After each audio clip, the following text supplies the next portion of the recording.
Welcome back to Pokemon Dungeons and Dargons.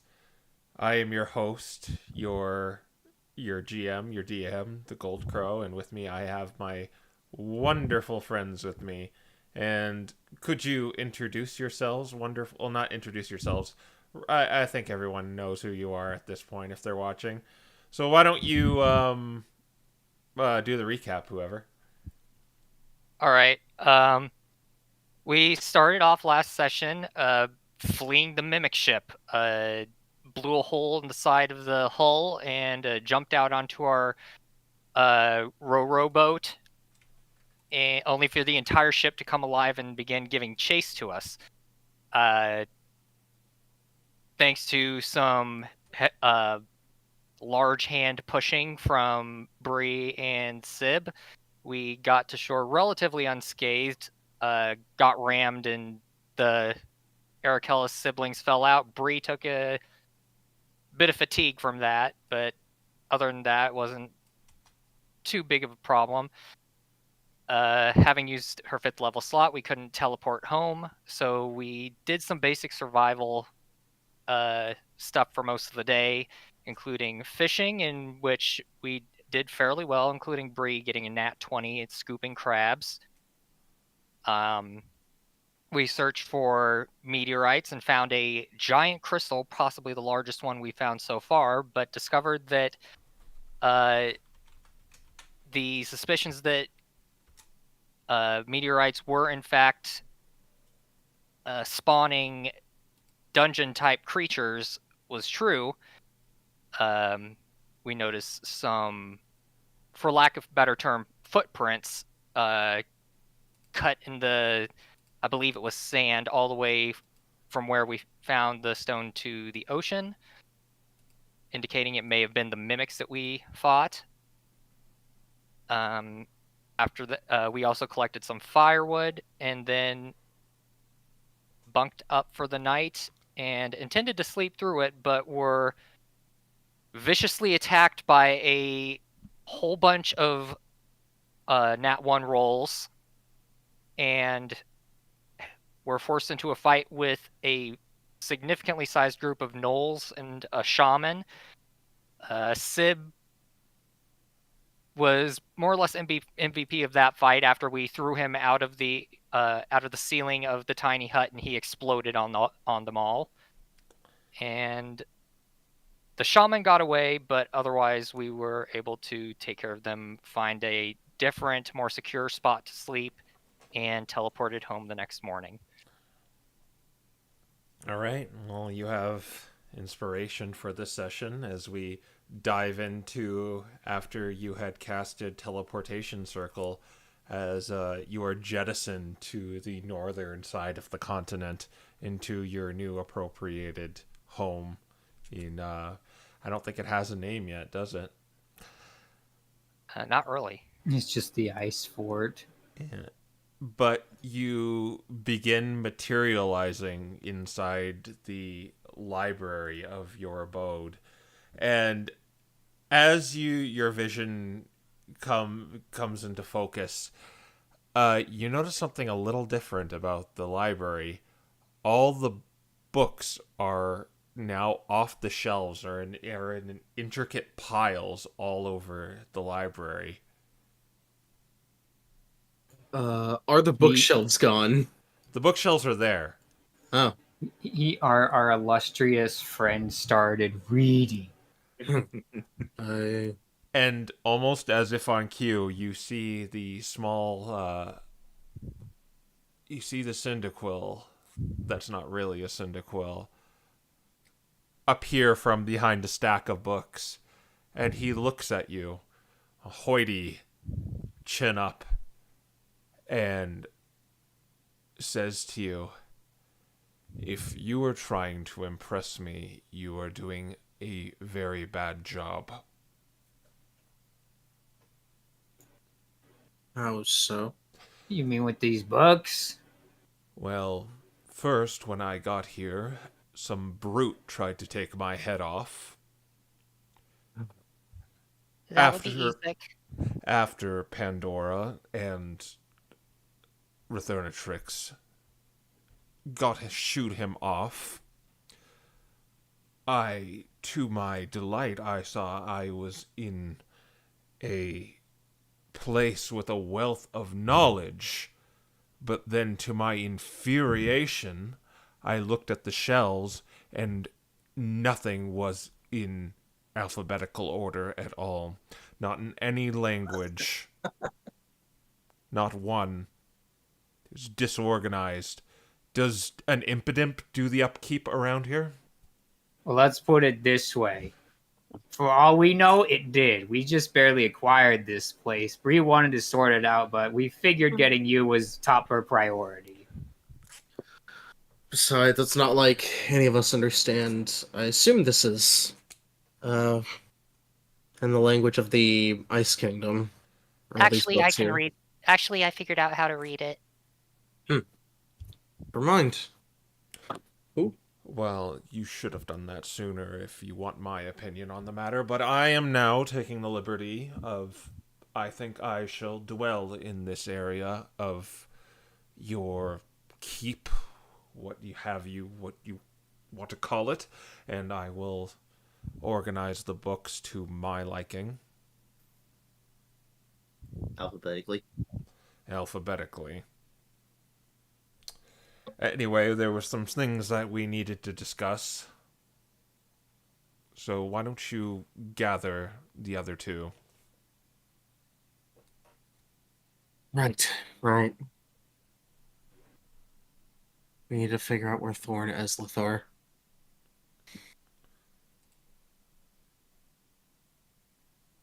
Has everything in the... There's been no problems, well, outside of the poor organization, have there? No, you weren't gone for too long, but I have been at this for quite a while. You notice, too, there's some books put in, shelves at the top. He started.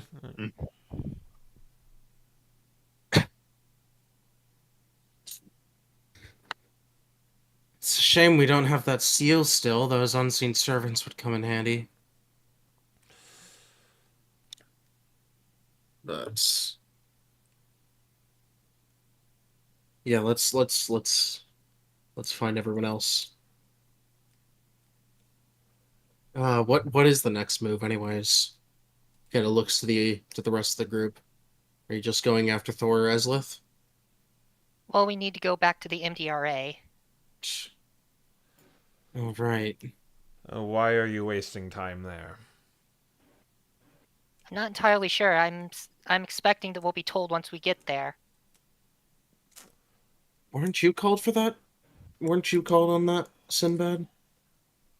Yeah, there's definitely something we need to check in on, learn about. Is that something we should all be taking care of, or is it a less pressing matter? He kind of shrugs. I suppose if it's information, I expect it's only information that might not be necessary because one person can share their information with the rest. Well, if you guys are just teleporting there, perhaps I guess you and Sabrina should just go. Maybe Aiden and I. Oh wait, but I mean, if anyone has to go, Sabrina kind of has to. Right. Not necessarily, but I do think it would be best if I did go, because, well, there's still some business I could have speaking with some of the scientists there. There's Yeah, also the issue what of the about- return trip. We need to also check in on Takis. Should I get the other two? Yes, please, Jameson. Thank you. Oh, hello, Jameson. Well, he was with you the whole time. Oh, right, he was. I'm dumb. All right, so Jameson scurries out of the library. By the way, guys, I still have all these. What was it? There was the flower now, and we got the weird blue apples and the berries. Right, just go up to the destroyed apothecary and find some dirt and plant them. I think it's a little more. It's a little more intricate than just shoving those in the ground and expecting them to propagate. I would anticipate so. I wanted to get dirt samples, but we never got any. Oh, I was supposed to do that, wasn't I? Yes. Maybe we can find something in the books here. Maybe there's something on native plants.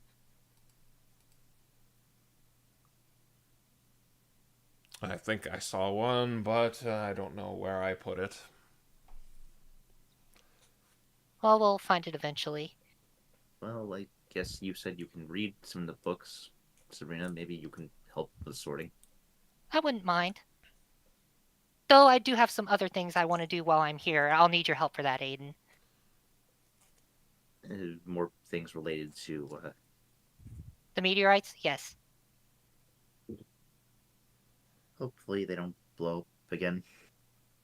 Well, I'm actually going to want you to show me the inner workings of Mechagross and the little Paraspot. So that could take a while. I'm not particularly well versed in that sort of thing, but I need to know. Just don't let her near your eyes, Aiden, and you'll be fine.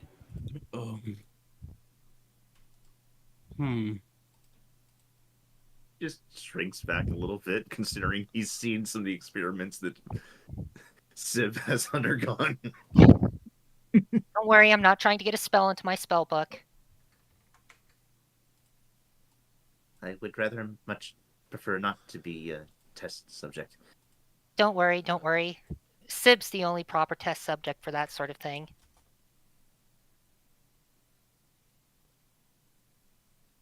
And just in the middle of your conversation, that's when you see the two other dragons enter the room. Pandora kind of like looking at you and sighing. Is there an issue? Did we bypass the trap you left for us at the front door? Mm-hmm. Oh. Sorry. Well, fair enough. Well, it seems three of us have assembled once again.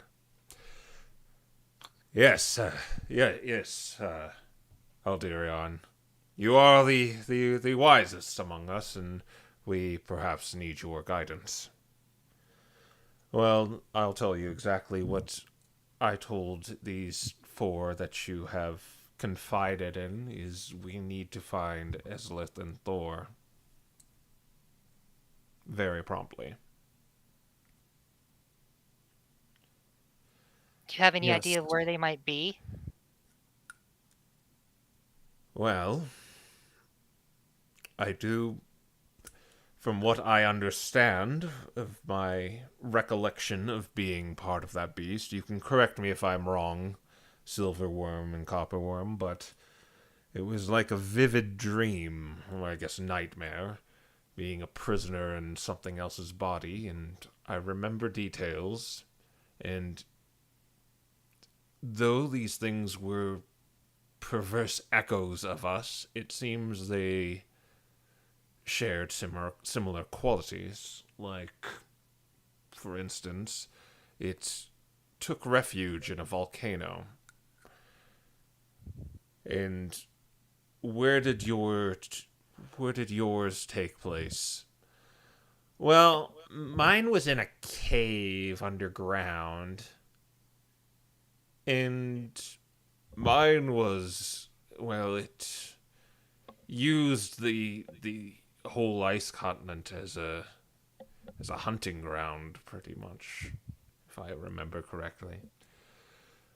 Well, if I know anything about Thor and Eslith was accustomed to subterranean aquatic areas, well, Thor was more particular to arid, hotter regions, but I haven't the faintest idea where those would be here. Would perhaps you four, who've seen the wider continent, know where these places might be? Subterranean and aquatic. We have a bit of a lead on the subterranean. We haven't been to the area that we've heard that is the subterranean part of the continent, but if it's as big as the top part of the continent, there's certainly bound to be some sort of aquifer down there. Mm-hmm. As for the arid part of the continent, it's particularly a warmer spot, given this is the ice continent. I'm not sure exactly where that could be. I suppose it could be on farther in the east side of the continent, since we've never been there, but I was under the impression that it was even colder there than it is over here. The warmest part of the continent. Oh, sorry.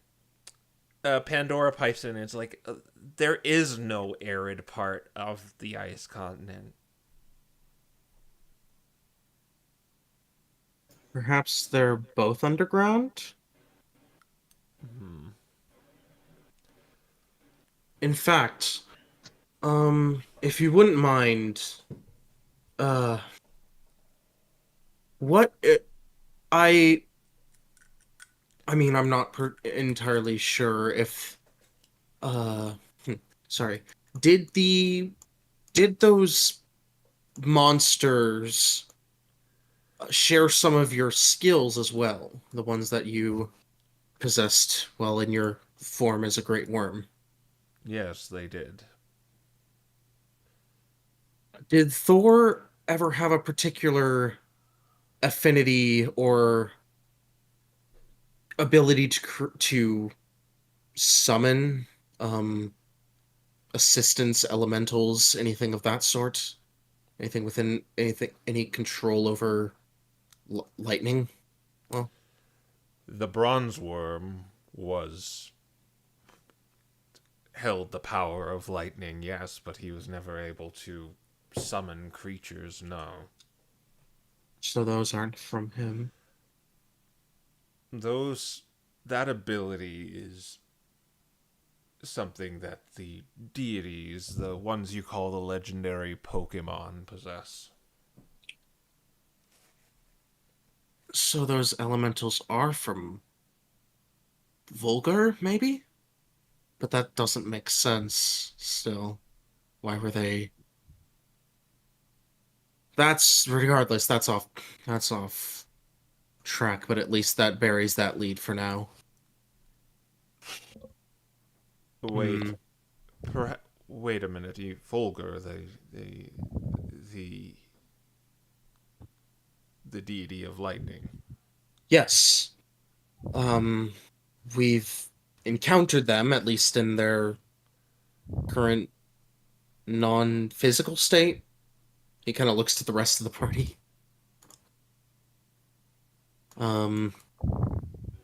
We encountered them in their plane, in their domain, but and he seemed to have a connection with Sinbad and offered us a challenge in which they summoned some elementals as a test of combat. When not long after that, the town that is or the largest town in the continent, well, what was the largest town on the continent, Calder, was attacked by similar beings. Although we were unsure as to why Vulgar would attack such a town and why he would command such his elementals to be stealing from the town itself. Is there a path to the plane where you encountered Fulgur? Not Well, there not was. anymore. We thought we destroyed it, but they showed up after that. There was another mirror, though, wasn't there? At the Yes. MDRA. Well, they've got 2 now, actually. Somehow it made its way out of the ocean back onto the continent. Hmm. And then they just glued it back together. This is extremely dire if my theory is correct here, but us great worms are forbidden to tread on lands of the deities. For the power we can channel is unfathomable.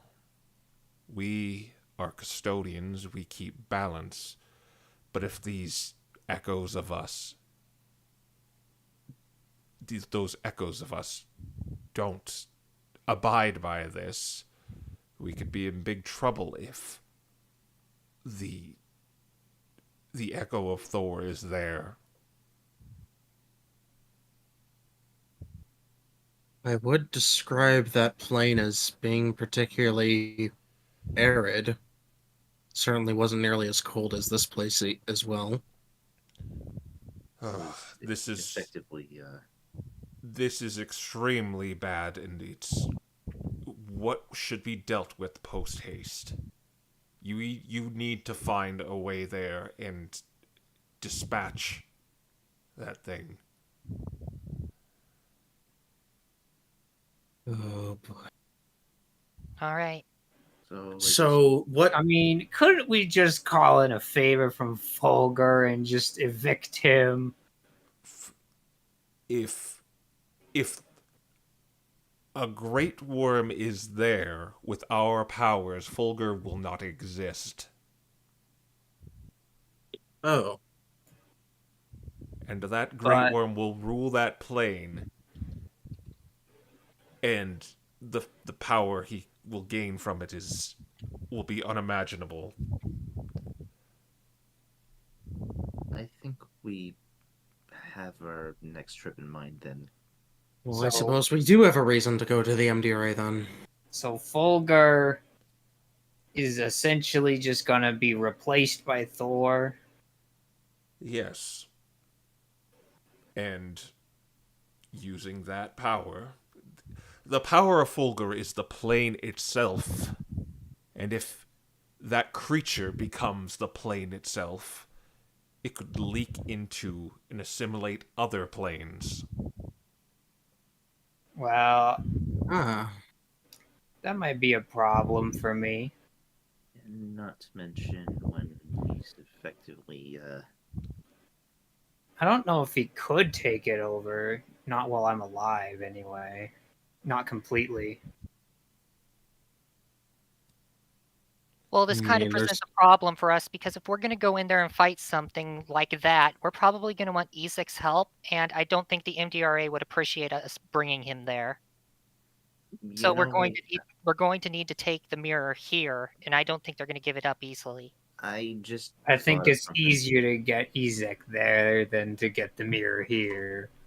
Guys, you remember how Takas mentioned that there was a team sent into the mirror and they didn't come back? Yes. That was into the. Was that into the plane of lightning or to the plane of ice? I would have to guess the plane of... She stops and thinks a second. No, they had 2 mirrors. One of them was broken. The other wasn't. Are you think. are you talking about those mages? Is this their fault? I don't know if it's their fault necessarily, but they do have what we need there. I believe they're using the mirrors, but they didn't create them. At least not these mages. The mirrors were something we found previously around the continent. Like, there was the one around where we found Orthonatrix. There was one around with Orthonatrix. They have always done this. They've played with powers that they can't comprehend, but they treat it as if they're toys to be. Wait. Bree just kind of rubs her shoulder uncomfortably. No, never mind. They're so preoccupied thinking if they could and don't think if they should. Well, I can agree with that as much.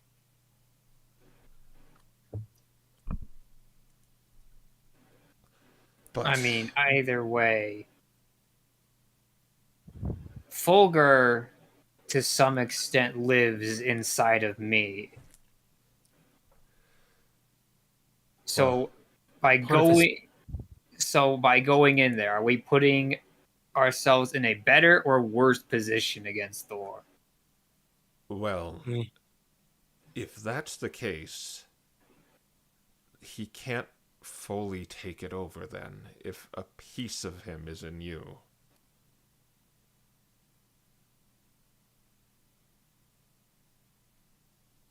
But going there,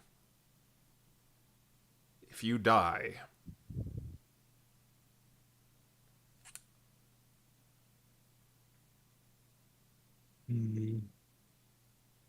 And if we allow him to, if we allow the, well, whatever is Thor's alternate, I suppose, or their.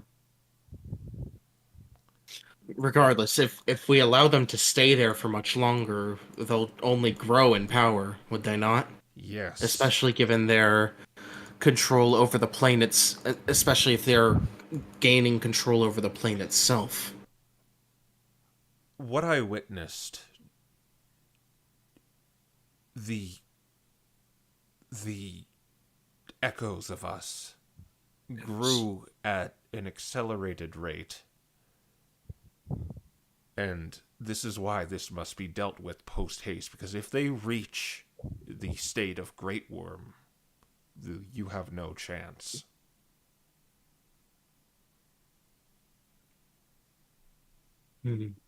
Bree slowly nods and says, Well, I guess that's what we're doing, guys. At very least, it's a lead. At very least, we know where they are. At least where they most likely are. Sigurd, the schematics we got, let's leave them here. Right. Silverworm, yeah. Copperworm, since we are confiding in these four, have you offered them a blessing yet?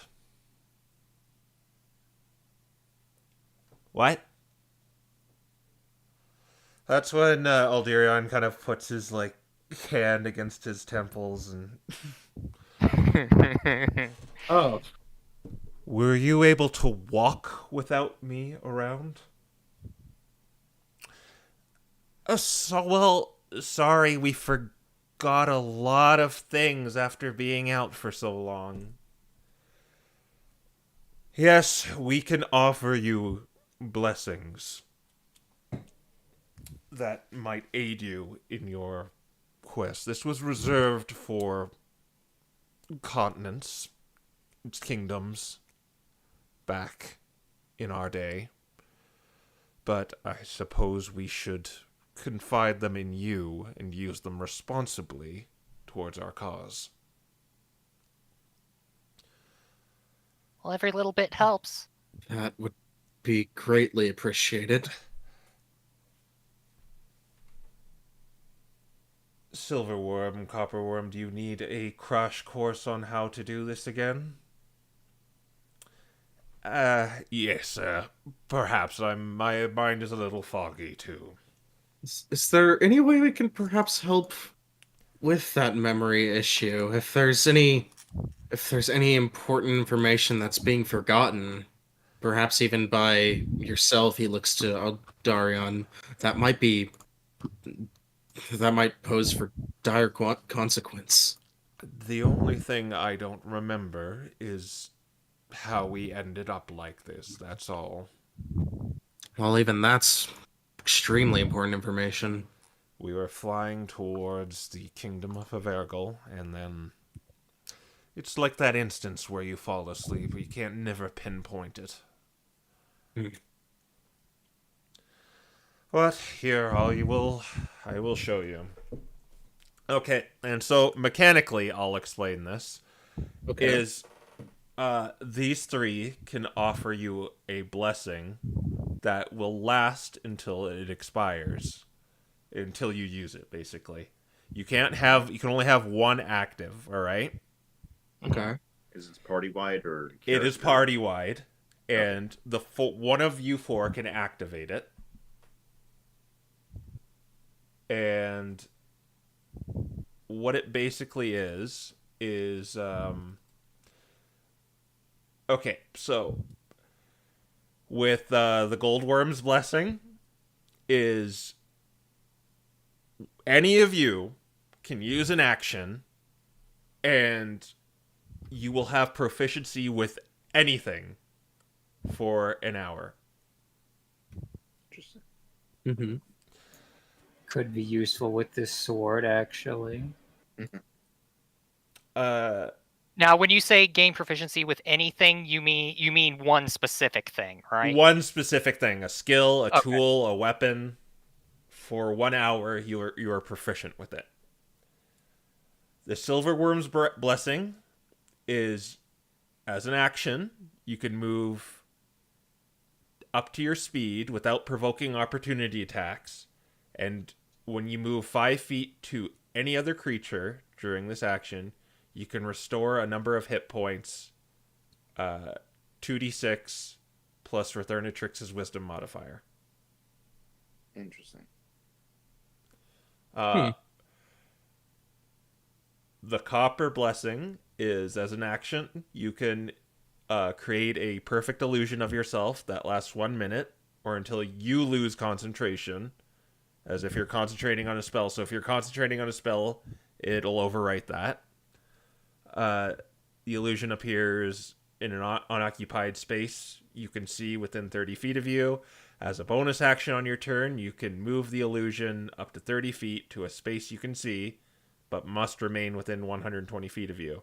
For the duration, you can cast spells through the illusion space, but you must use your own senses. Additionally, when both you and the illusion are within, it's basically invoke duplicity of the trickster domain. Yeah, you get advantage, you have advantage if the illusion is next to you. I think we go with that one, honestly. Okay, and you can only get it when you come back here.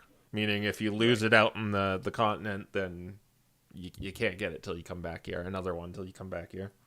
Okay. That sounds about right. Okay, you two got it. Yes, I can't believe I forgot about that. Yes, I should have given that to them right away. This is why you are the smartest among us, Eldirion. Quite. So where does that leave us, you four?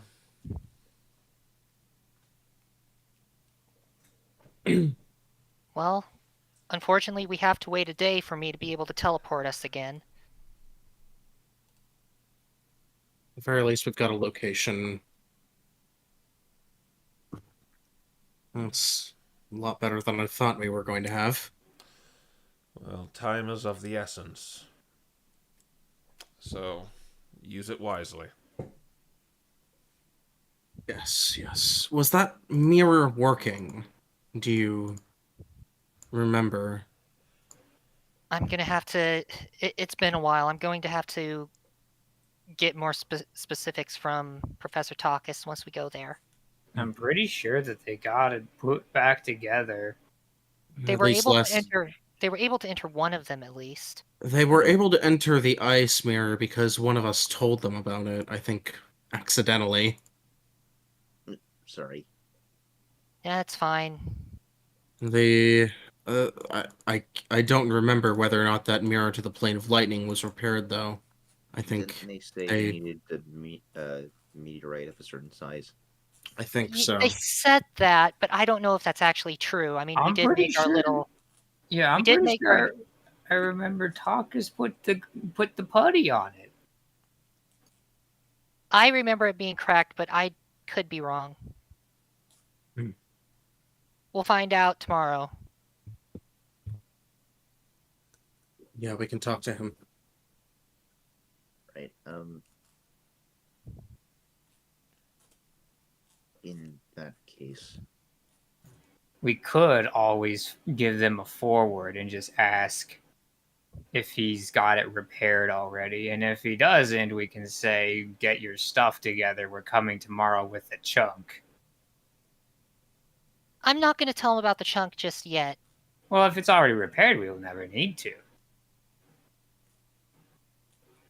All right. Well, I guess that's true. We aren't going anywhere today, so She's gonna. Do I have sending prepared?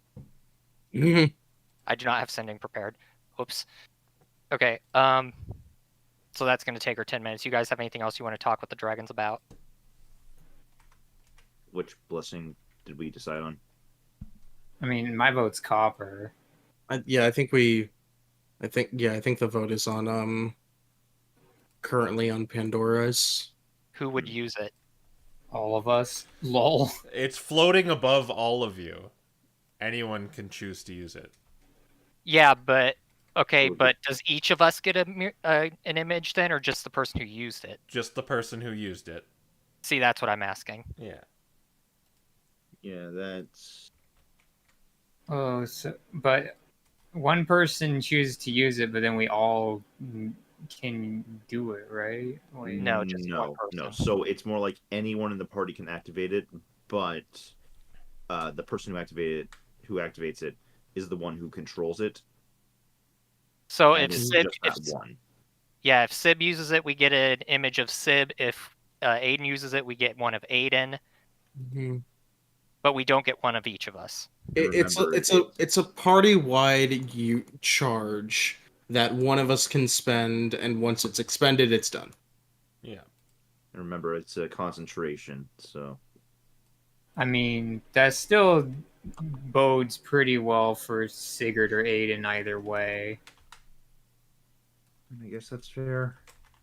Yeah. Bonus action. I think Sigurd might get more use out of it. Like, heck, even, like I said, even Bree could make decent use out of it just because she could provoke attacks from multiple locations. And the That's true. the other thing is like an hour of some sort of proficiency. Wait, okay.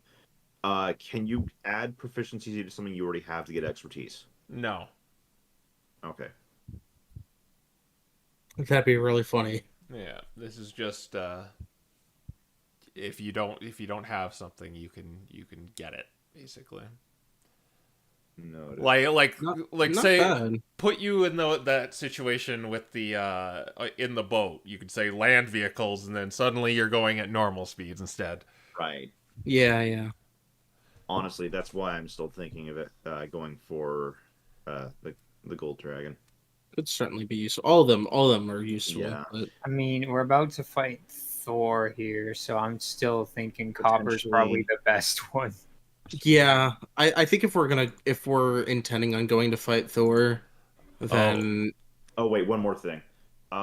During silver, What's is that up? just for every friendly creature you pass, or just one creature during this action? One. Okay.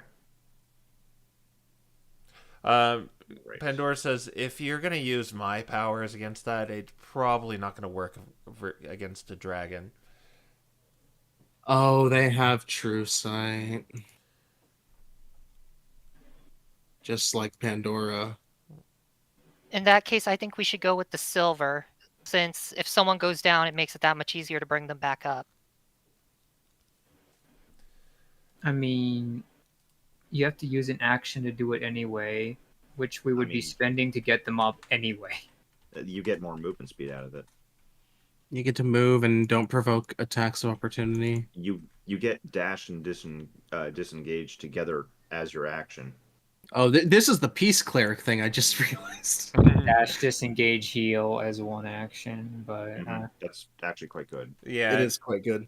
And as a wormling right now, his wisdom is 0. So Oh, that's fine. It's still 2d6. It is. Someone is up for this. Yeah, in that case, my vote's going towards silver. I have to say silver too. yeah, unless we can think of some really funny thing that Bree can do. With with copper. I mean, copper's not going to work against He can tell it's an illusion. That doesn't stop Bree from casting from it, though. I mean, it's a range extension at that point, but you still have to be able to.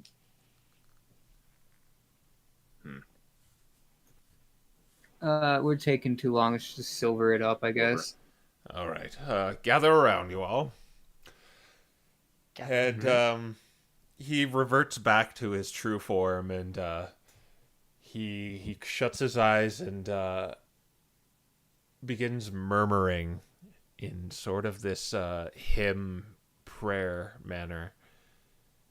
And this silver light just kind of, from his shadow, a silver light just expels and touches each of you, and it begins going up your body like a glass being filled with water, and your whole body turns just metallic. So it looks like your whole body is metallic silver right now, as it kind of it's almost like you've been turned into a silver statue almost, but you're still movement. You're not a solid inanimate object, but it begins to fade as your forms just revert back to normal, and you feel that wellspring of power inside you that you could draw upon.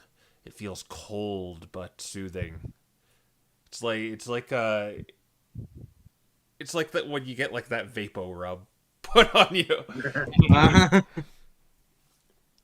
Alright. But yeah, you could feel the power. Very good.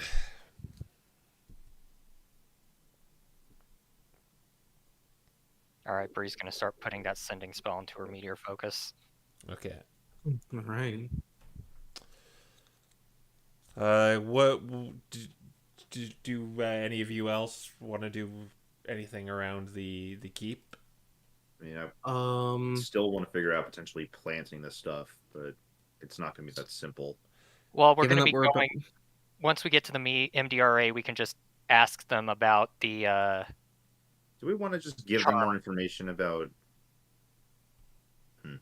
Just ask them what kind of dirt they're using for their charm plants. Given that charm plants, given that we're about to go into a fight, Sigurd's probably gonna start working on runes. All right. The other option. Well, I can tell you one thing. You probably need fertilizer. Oh, bones are good for that. We have plenty of those in the basement. Why did you have to remind me about that? I'm just saying. Yes, what do you plan on doing with that thing? Please get it out. Well, originally we were planning on making a suit of armor to find you with, but we didn't need to do that. Well, we need to make a fork out of the bones, or at least one, and then I guess we could use the bones for fertilizer or making special arrows. We could use the blood for potions. I haven't really dabbled in potions, but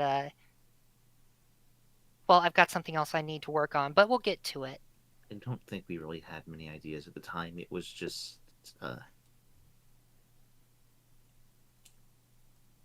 Sigurd just like looking over at us on Darion while they're talking about this. it was really mostly the case that we had the armor before, and we thought it was the best way to find you. Well, it's a good thing I didn't have to wait all that time then.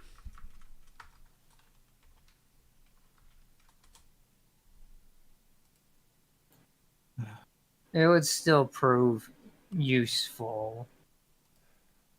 We might be able to make. Is anyone proficient in alchemist supplies? No. It's artisan's tools. It is an artisan tool. Yeah. No, I only know how to blow glass. Okay. Smiths and masons. Smiths, masons, carpenter's glass. No. The artificer doesn't have the artificer thing? Possible. Okay. He doesn't have the alchemist thing. So you would need an alchemist to maybe reliably do that with the dragon blood. Nonsense. We can Aw. just use gold magic every day on our down Oh days. my gosh. Oh no. It's probably actually best that You're gonna do a day's worth of work over the course of 24 days. Just do a suggestion too. You have an ability to just become proficient with alchemist tools. Yes. Yes. yeah. Oh no. The other option was maybe we could still make something for Jameson. Yeah, I was about to say. We'll need to get some actual smithing and forging tools, though. Their dad's workshop might still have something, except Now, the- I don't want to. I have to agree. It would be foolish to rush in there unprepared. You shouldn't just rush in there to die. So, yes, it should be our priority, but you do need to be prepared. So, yes, keep that in mind. if it's still that realm, it's going to be really open, which means he's certainly going to be flying around us. No ceiling this time.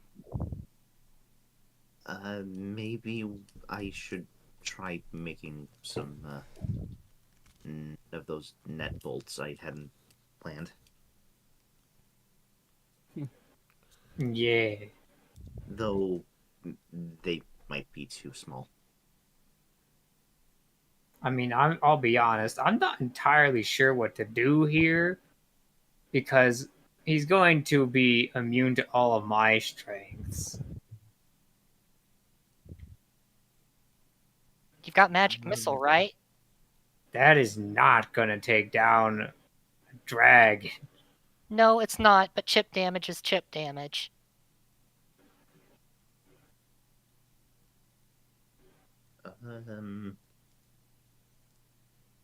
We'll figure something out. Don't worry about it.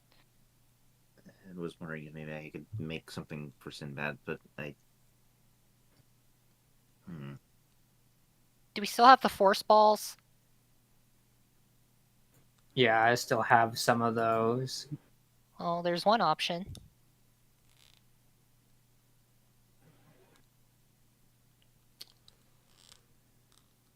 So It's a miracle you haven't accidentally crushed those already and just exploded yourself. Well, I mean, they're magic. Suppose that's fair. All right, Sib, don't you have that thing from the MDRA that lets you just kind of break through immunities? Just resistances. Resistances. Yeah, I'm like, I don't think I'm high enough level for that. Oh, okay. Who knows? Yeah, They that- might not be immune anyways. That's level 18, baby.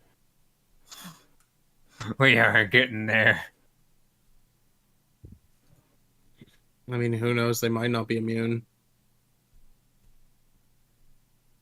maybe I'll just have to see if I can come up with anything. All right, well, today you're helping me with something. Right. You got anything else for us, dragons? Well, best of luck on handling that monstrosity. Thanks, I have a feeling we're going to need it. All right, let's go, Aiden. Your sending goes off. Oh, okay, right. The sending. She's going to say, which of the mirrors could you get into? We will be there tomorrow. Who are you talking to? Takas. He responds with, "Ah, yes, the one to Krya's domain. Yes, the party has not returned yet. Oh. Okay. Party still hasn't returned through Krya's mirror. No Well, bonus points for figuring out what that means. Well, I'll tell you that as far Actually, as he the... finishes. Do you know any reckless adventurers, by the way? No. Oh my gosh. You know, I can think of one Fennekin who would be up for the ego boost. Bree just kind of narrows her eyes. Not you, Finnegan. No. She hasn't told you about that part yet. She just kind of narrowed her eyes upon hearing that and didn't respond. Oh. So, It sounds like they can't get into Fulgur's domain yet. which means we have to bring a shard with us. Yep, we are Potentially. gonna have to bring the glue for them. I don't see any other way around it.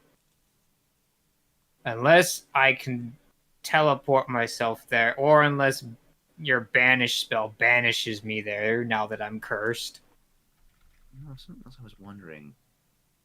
I still did get that little pile of glue during the Oh, maybe that would work. because of Sigurd's victory during the fishing contest back when. Though I don't know if glue and the meteor shard will do much. Well, it's worth asking. Well, when I meant glue, like they turn the meteor chunk into a component to put the mirror back together. Out of character. We should glue the dragon to the ground. Oh my gosh. You like Look, me? I've thought of funny stuff like that before until you realize it has an application time. Yeah. Oh dang. Okay, yeah, never mind. That's it. Back to on topic though. I'm just looking over what we got because whoever has all the meteor stuff marked. That's Do we me. have crystals at all? Because I think that's what we needed. We needed the giant ones, and we have 2 of those, but I don't want to use them, so I'm going to propose using many smaller chips because we don't. I could have sworn we asked about that before, and it's like, we can't. We really... don't know it. Yes, but we don't know if they know about putty. We know they know how to grind it up, but we don't know if they've heated it in a controlled manner like we have. Okay, that's fair. You sure you want to give them that kind of knowledge? Oh, believe me, I'm going to get something from them if I'm going to give it to them. Oh boy.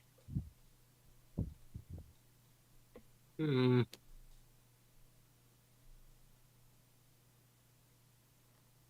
All right then.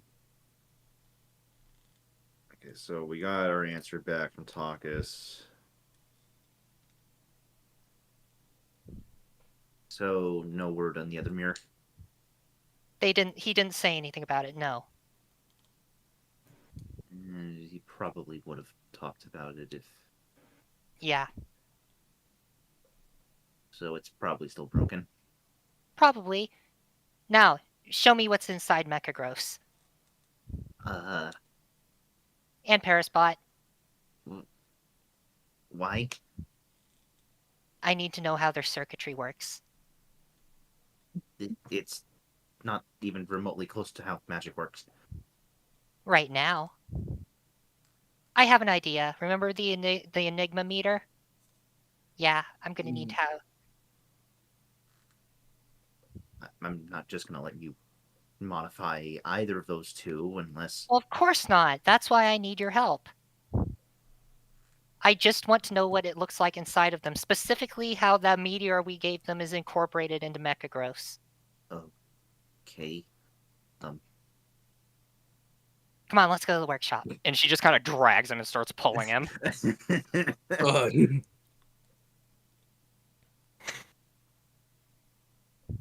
All right. Yeah, no, he's a Hmm. little too confused to really just kind of fight back, but he just kind of goes along. It's like Ah, yes. A stoppable force versus a movable object. movable object.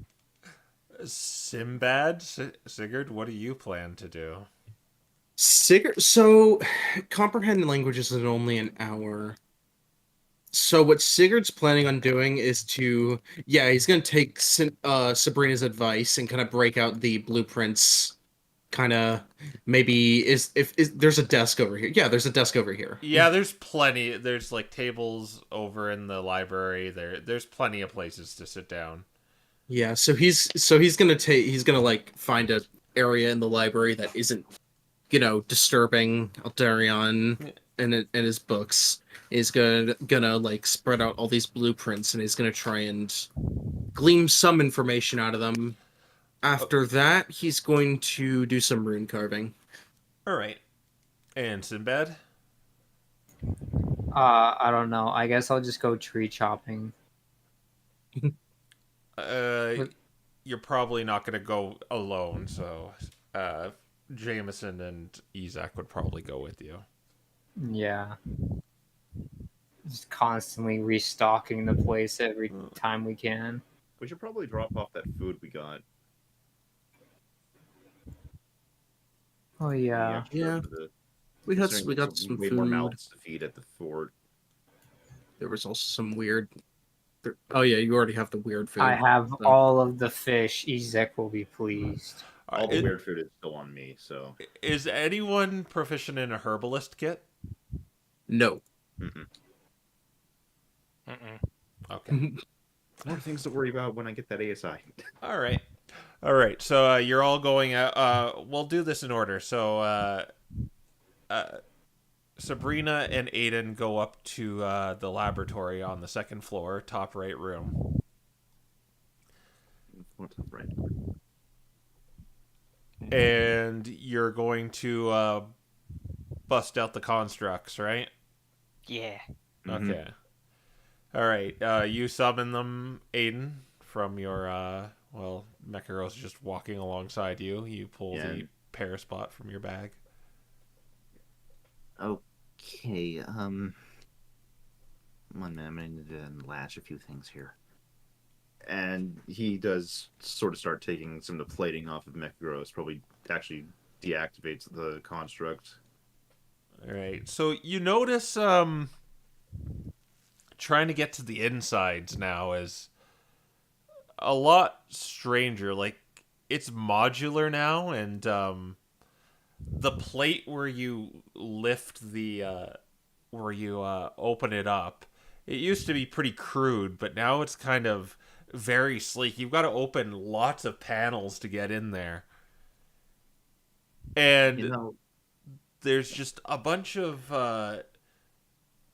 these wires and circuits like just leading to all over it, and there's that faint glow of the meteor just radiating from them. From the circuits themselves, or like the entire circuit board, or can we make out where the actual meteor pieces are? There is like a gooey meteor center in the middle of it. Okay.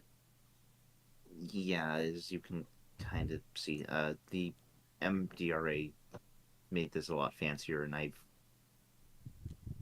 it took a lot of getting used to it first, because they made it so I could even construct him into smaller pieces, or when we made the giant crossbow. Mhm. So, And she's taking down notes meticulously. at the very least, if you want to look through the pieces closer, it won't be too difficult to put them back together. Yeah. She's gonna get a closer look at the gooey center. Is it like? So does it look like when we turned it into the putty, except for it's like stable in this form and doesn't harden? Oh, it was hyperbole. It's Oh, okay. Yeah, there's An actual meteor. It's an actual meteor piece, and it's kind of like the nexus of the construct.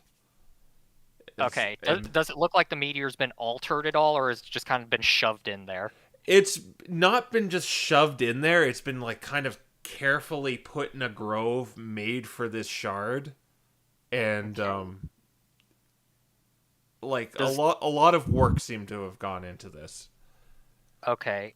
Now, is the grove itself, or the groove itself, made out of meteorite, or is that mundane materials? It's it's a special alloy that Aiden has probably used to make this contraption. But it seems like they've enhanced it or rebuffed it somehow. Okay. And the circuitry, is it the same sort of deal with that? It's very kind of it's very straight. It's not just wires just going all over the place. It's very intricate and very very proper. You see it when I say circuits, it's more like like copper wires and silver wires going through it. Okay, so more or less mundane Yeah. materials used for the circuits. Yeah. All right, that makes Not that quite easier arcane or- wiring. That makes it easier or more interesting. Yeah, they actually got me into the habit of making sure to assemble the wiring like this. Interesting, interesting. It ends up being a lot cleaner. But Do you know where actually, the let me get a closer look at this. And she's gonna get like as close of a look into the grooved thing as she can to like see if there are any arcane runes carved into it or anything like that. Give me a perception check. Okay, 1 second. While Sabrina's doing this, Aiden is maybe like looking along the plates now and just going, actually, I wonder if we could potentially use some of the dragon scales. Assuming we don't have anything else to use them on, I mean, Mechagros could probably do well with reinforcing the plating. I suppose that's something we could try. 21. Ooh, You notice that there doesn't seem. It seems like where this power is all coming from is the meteor, and it's not that big of a piece either. And it is fastened in there. You notice too, and it's fastened in such a way that it seems like you might get hurt if you try and take this thing out. Okay. Like it'd probably explode if we It- tried to take it out. Yeah, it would probably explode if you tried to take it out. All right, and the things holding it in just again look like the enhanced alloy Yeah, material. it's fastened in there by like more or less Clamp. mundane means, but Okay. effectively, this is like just making a computer analysis. This is the motherboard of the whole thing. This Yeah, this does that's not what, come apart. that's mostly what she's trying to determine where the quote unquote brain is. yeah, it would definitely be this. Okay. And this piece effectively is like Yeah, one solid piece that can be removed from everything else, and immediately the construct just stops. if the meteor shard was destroyed or anything like that, Mechagros would probably cease to be. But then you kind of maybe realize that's why there's so many. It's protected so much by the plates. Yeah. All right. So the meteor itself is the brain, or the thing that it's fastened onto is the brain, and it's the power source. Actually, a really good question. I will have you do an intelligence check. Okay, just flat intelligence. Yeah. I'll make it Arcana. Yeah. Can I Okay. potentially make this check too? I'm actually curious. Yeah, sure. Arcana. 23. Nowhere near as good at these. 16. From what you understand about the meteor, Sabrina, you know that it is mainly used as a power source, so they have done something else inside of the construct to provide these enhancements.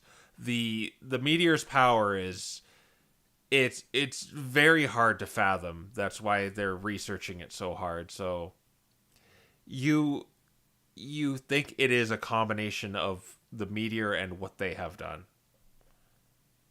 Okay.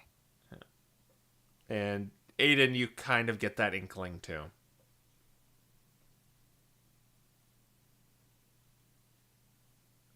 Part of me still wonders how much of Mekgross is actually mine. Well, do you remember where you put in the circuitry to make it function in the first place? I mean, this is it. It's just been changed a lot. I mean, you can see they put an entire sliver here that you can shoot through with Mekgross, and I mean, that's kind of where they put his brains in the first place, and now it's slightly lowered. But there's also the meteor shard there now too, and maybe All it's right. both. All right. Well, it's a little too dangerous to take him apart any further closer to the meteorite. So let's have a look at Paraspot. Right, yeah. I still haven't really gotten a good chance to do anything with him yet, which Well, that's fine. I can still learn quite a bit from him. I need to see. I'm not really sure how all of these wires and metal things work together to make a machine work, and that's kind of what I need to do here to make the Enigma meter. I just need to figure out how to make a basic circuit and potentially figure out how to make a wiring out of meteorite itself. I can do that kind of circuitry for you. But Well, if yeah. you actually want to see, well, the bot, this guy's just mine. Nothing to do with the MDRA, so I mean, I've at least tried to make the wiring neater. He opens up one of the plates again and starts sort of disassembling the thing, but he's very careful in this case since, given it has glass piping. So you've engineered this, and you didn't use any meteors or anything for that. So this is just your basic contraption that you have engineered. Mm-hmm. Okay. Yeah. All Sabrina wants to do is get a basic understanding of how circuitry works for this. Yeah. It's still got a brain similar to Mechagros, just not where it's enhanced by any meteor, so... Okay, so if that is the case, I'd say Aiden needs to educate you on it for at least a week. Oh. Okay. Yeah.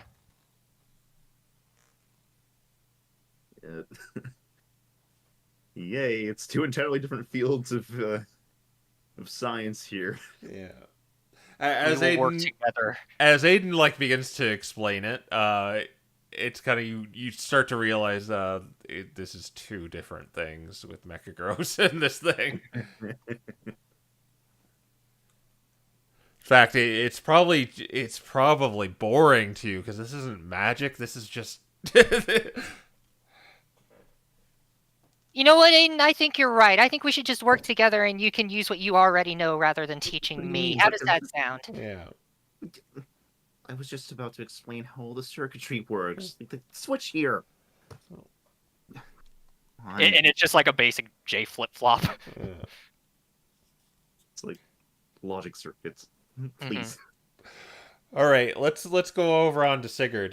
You're using comprehend languages, and you are studying the blueprint of the gate, correct?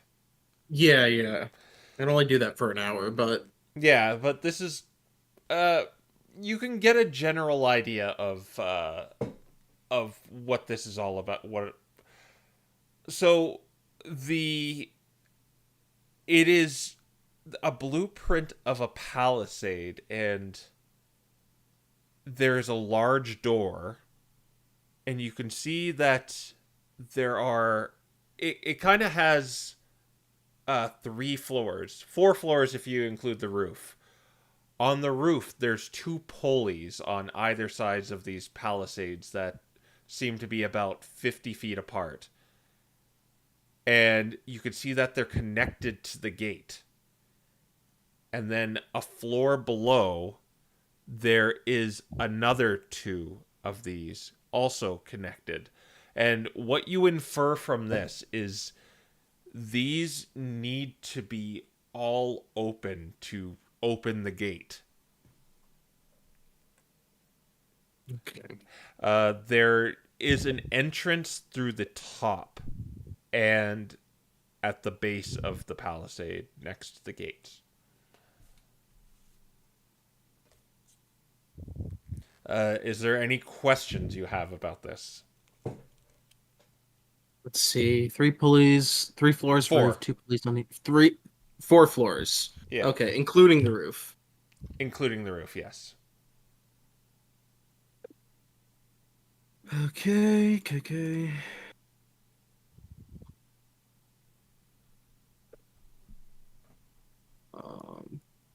Yeah, no, I've got that. I've got all that information. All right, put that in the chat if you would. Yeah, I'll copy it over. All right. Let's see. I also grabbed all the other pieces of paper and stuff that was in that desk. Yeah. I've got I think it's 1 page per 1 minute per page, so he could probably at least go through the rest of them and see if there's anything else interesting. Okay, so what you infer from this seemed to be a mercenary / pirate vessel, and most of these papers are of the captain, whose name was Ebony Feather, who it's mainly just documenting the other the ships he's conquered and the plunder he gained, and the scurvy dogs he made walk the plank. Okay. Very not a good fellow.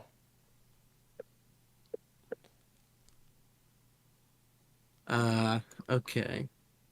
Is there any information as to how they came into how they gained these blueprints? Or how they came into possession of them? Roll a D100 for me. Okay.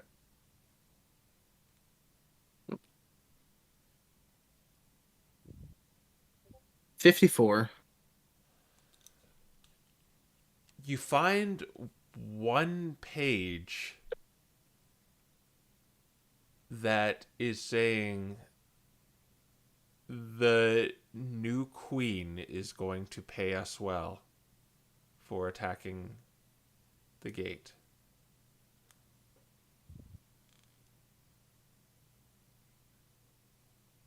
I see. So this Umbran vessel was in cahoots with Priya.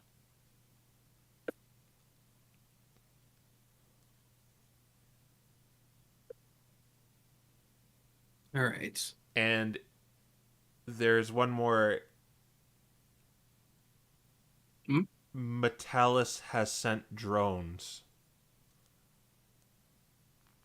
Have to push the attack.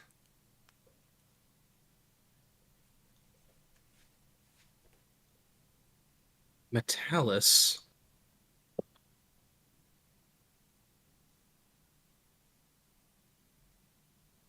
Is that the... Do a history check. Yeah, I was about to say. Okay.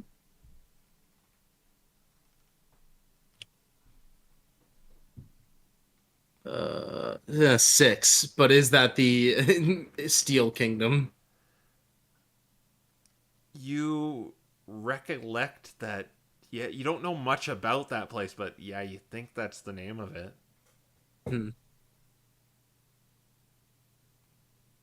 So,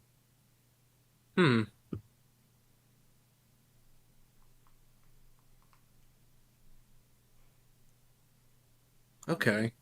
Are there any other mentions of other kingdoms as well? No, that's really the only one you find. Okay. If any kingdom is mentioned, it's Metalis, Umbra, and Havergal. Yeah.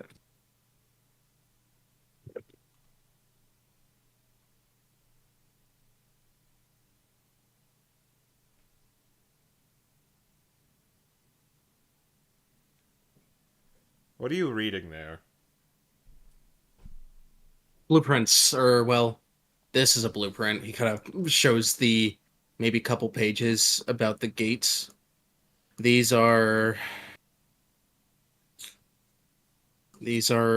notes we found on a old vessel. I believe it was called the Dark Duchess. Ancient vessel, that one. I think um, at about the time Havergal fell. And what do you plan on doing with these blueprints?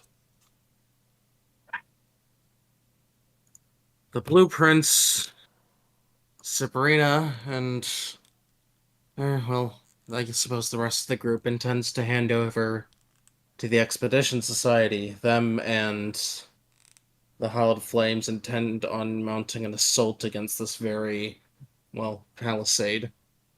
Apparently there are a lot. Apparently it's their best bet to get to the eastern side of the continent, and there's apparently a lot of strange Madiana-like creatures guarding it. Oh, yes, I meant to say something about that, but well, I saw you were in the company of those mages, but I have a theory. Yes? That meteor, it is responsible for everything. It's what corrupted us. It's what makes us grow. It's doing it to these facsimiles of Pokemon around the continent. So it's no doubt that is what is happening to these echoes of us, as I like to call them.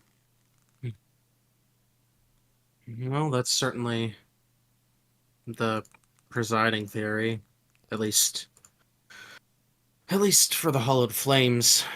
They want to destroy that thing. Yes. What's your opinion on it?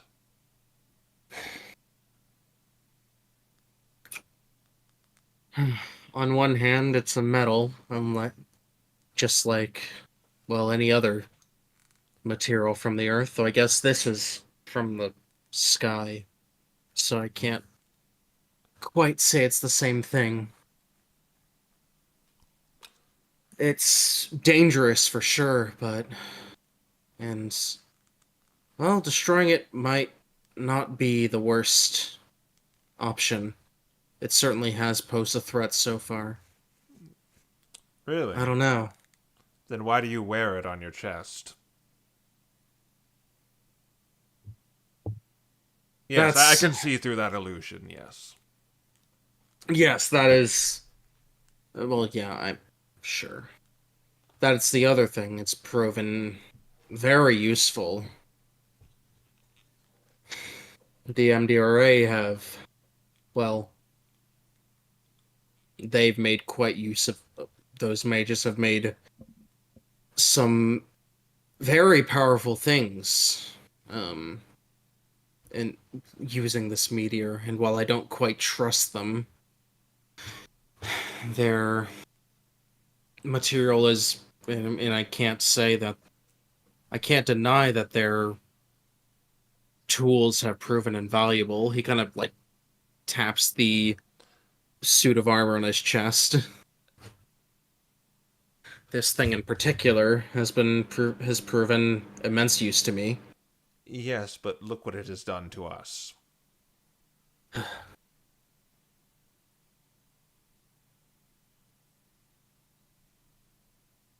It is like I said earlier. They take these powers and wield them like a child who is just found a dangerous weapon.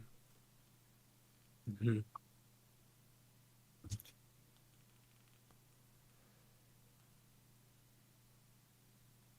There is a reason, that there was a prejudice against mages back in my time. I don't know if that still has carried over, but it was for this reason.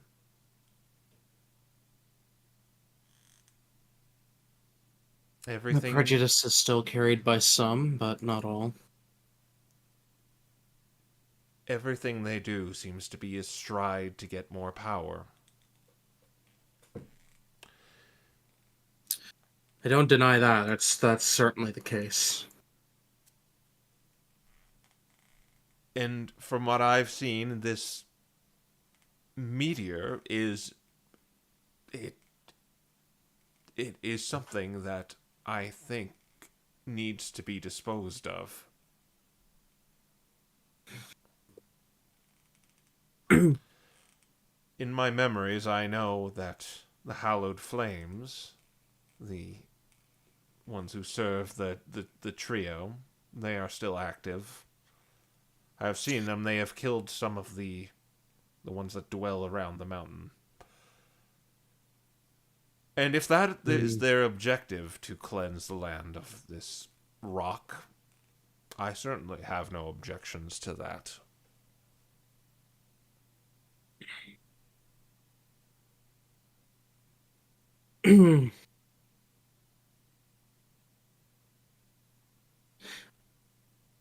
Yeah, Sigurd just kind of slowly nods with a bit of a sigh. As much as I certainly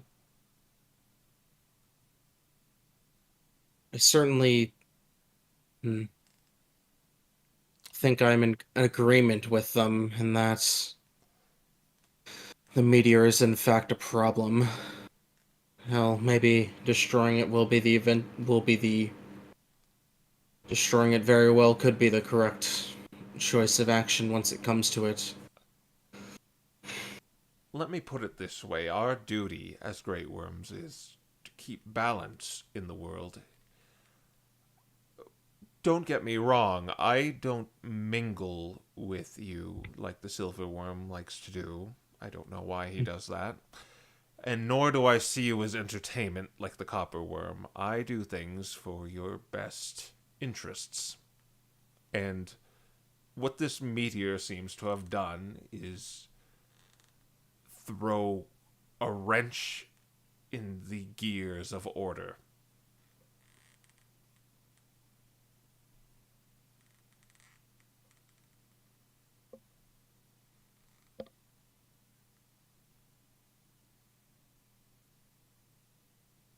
I don't say this to be malicious, nor do I want to look benevolent in front of you. I'm just telling you how it is. He kind of looks at his armor, says, well, I've already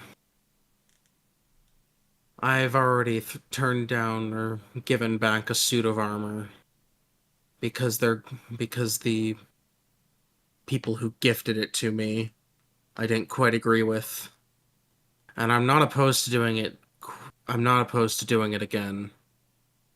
But for now, this thing has been proven useful. And in fact, these meteor shards have apparently been proven useful in the destruction of it. So, as long as it's around, I think it should be used to the best of its ability. As long as it's not being used for anything too catastrophic. Well, be careful. At the end of the day, it's a tool. And it's, well, its use when moderated can provide great things. But I am well aware of the dangers it has already quite often posed to us. but is it a tool you think your kind is ready to wield? Kind of thinks about that for a moment. Well, there's only one way to find out, is there? Isn't there? Well, if you choose to use that, son of Jotunheimer, power is an addiction. And don't let it corrupt you. It's a lesson those mages should learn. I suppose that's the case. I won't take the gifts of the earth for granted, whether it's this earth or somewhere beyond. He kind of looks up. He looks up the sky.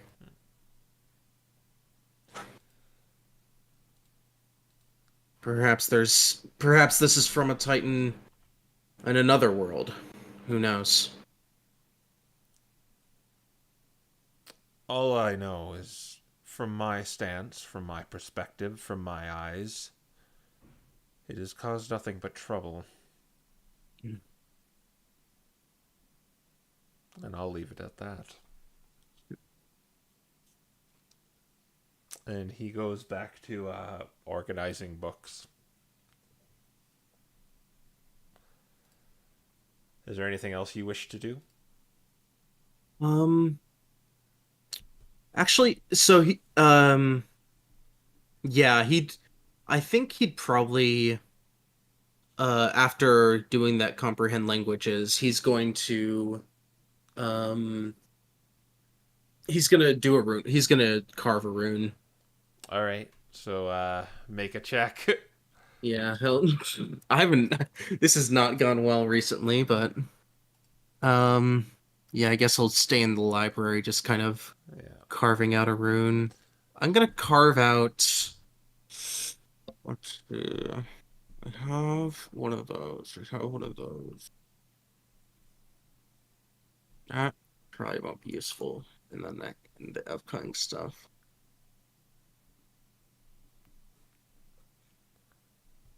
I'm gonna carve out a Ild rune. All right. So I believe the DC's 15. You pay your materials. Mm-hmm. And make the check. Let's see.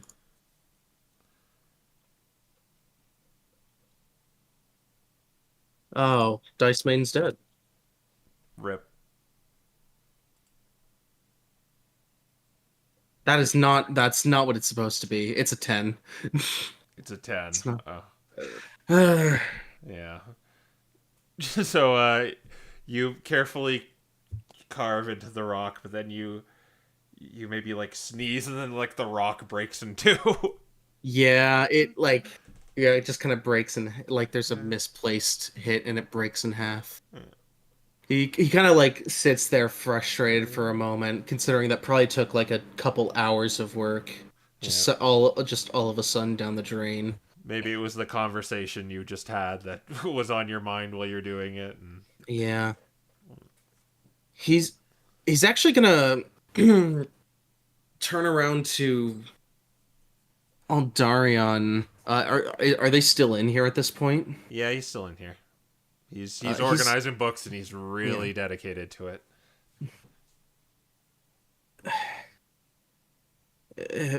Yeah, he'd kind of walk over, kind of looking at that.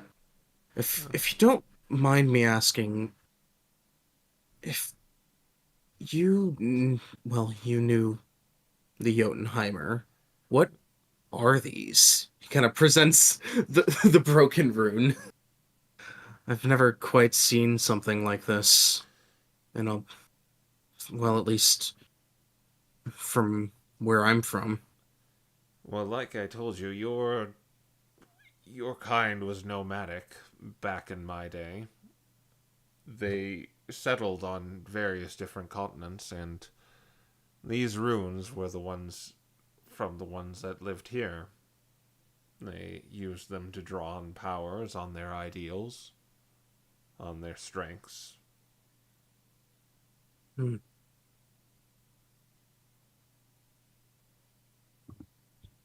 That's true. Kind of looks down at them again, at the broken one. Is there... Is there anything about how these runes were carved that I'm missing? I I understand some of what I at the very least understand what the process is, but well, I can't quite seem to get it right.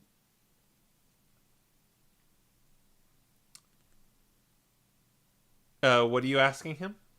Is there anything he's missing in this process? Because he keeps failing. Oh, okay. Well, it is I guess I still don't know how long has passed, but I guess by the standards, it's kind of an antiquated process, and I'd wager if they are still around that you'd perhaps be able to refine it a little better. Hmm.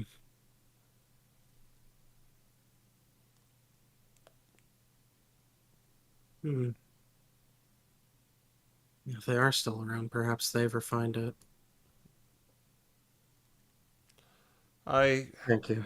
don't have any doubts that they are probably still around. They were a very hardy bunch, the Jotunheimer of Havergal. Hmm.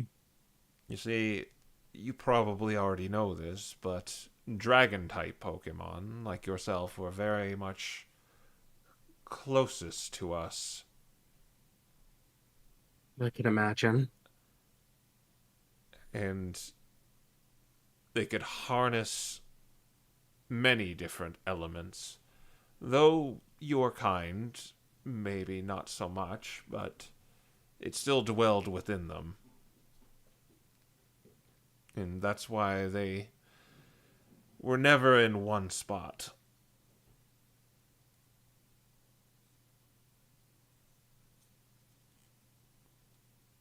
Hmm. I did have an appreciation for them, though.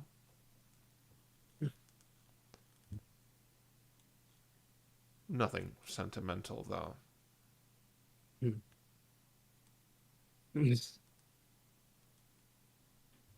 It, his face kind of like softens at the I did an appreciation, and then is just like just goes back into a frown when it says nothing, when he says nothing sentimental. Well, you seem put off by that.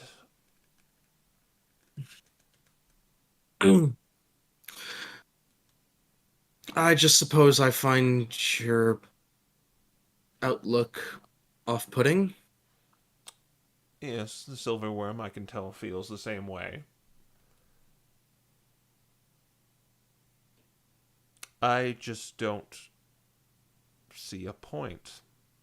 It happens all the time with him. It did back in the day. He got too close, but he does not realize our lifespans outweigh yours. We'll be still living while you're dead in the ground, and your children are dead in the ground, and their children are dead in the ground. He wants to deal with that heartbreak every time. If I'm going to do my job, I'll do it efficiently. I suppose he sees it as being better than being alone forever.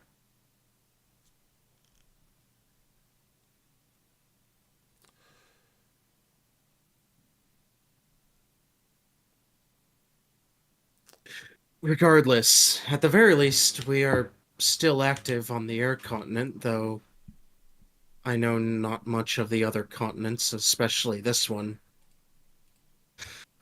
Although we're not nearly as nomadic as we were before. It's been a long time, obviously. I don't know how much influence our clan had back then, but it sounds like it was a lot more than what we do now. Perhaps. I did stop by them and tell them the situation before we headed to the kingdom proper.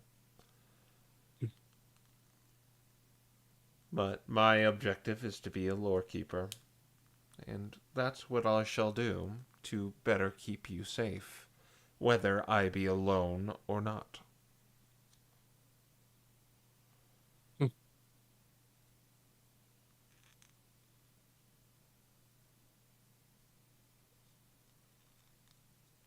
Well, I suppose I'll leave you to that then. Indeed. She starts putting books on the shelves again. Kind of pauses for a moment before leaving.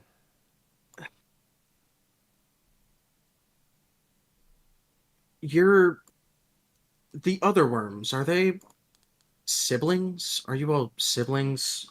Family members?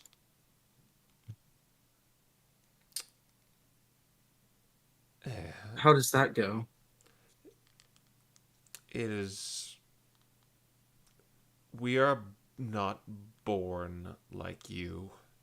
We are born from long ago, from a primordial force of the elements. And while we are connected, we are... The answer to that is yes and no. Well, you don't need... Hmm? Well, you don't need to be, I suppose, related by blood to be siblings. I mean, my... my sister certainly wasn't related to me by blood.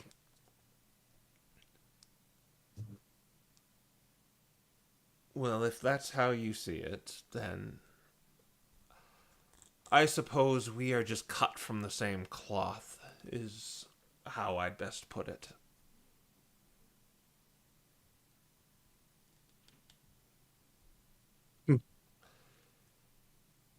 We work together, but we have differing ideals.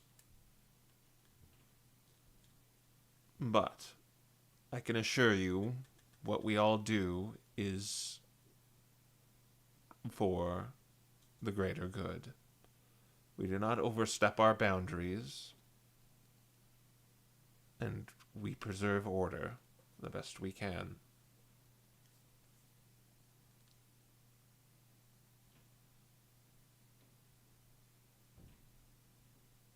Hmm.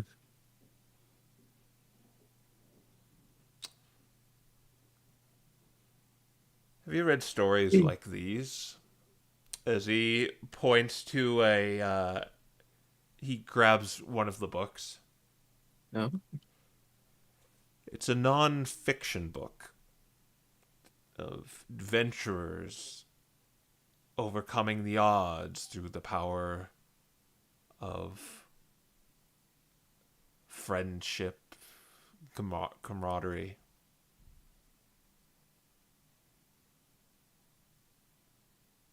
Well, I've certainly heard several of those sorts of stories. Do you think they could be applied? A non-fiction story like this could be applied to real life? Kind of... he kind of looks like with a frown, well, they're non-fiction. Yes. Are they not? I mean, these ideals of virtues like friendship and camaraderie, overcoming obstacles like that.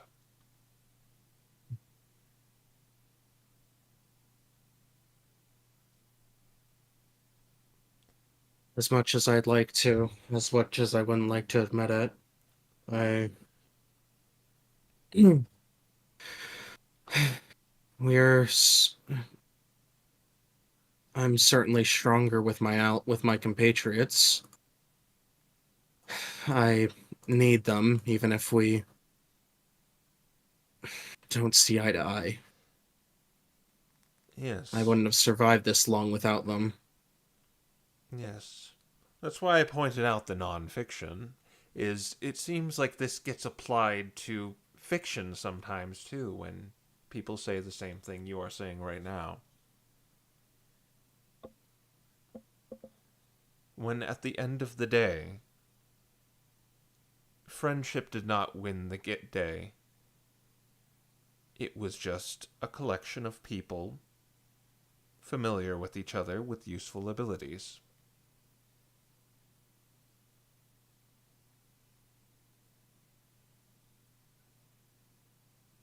Those are the facts.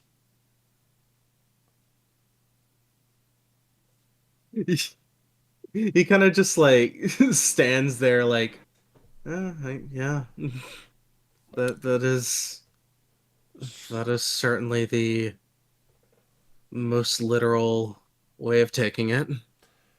So tell me, what use does a book like this have in a lore keeper's study like this?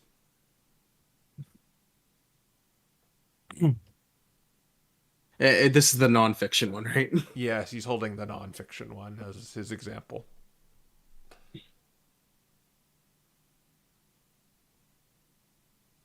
Well, I'm certainly not a lore keeper. That wasn't my prerogative back at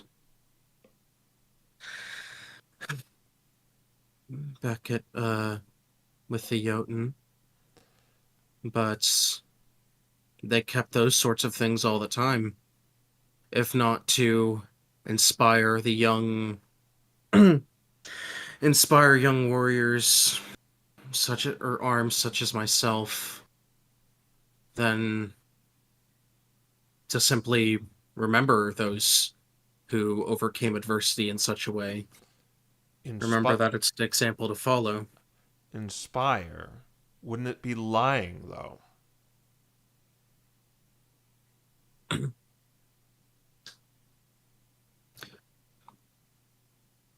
To say that, well, I suppose to say that companionship breeds success?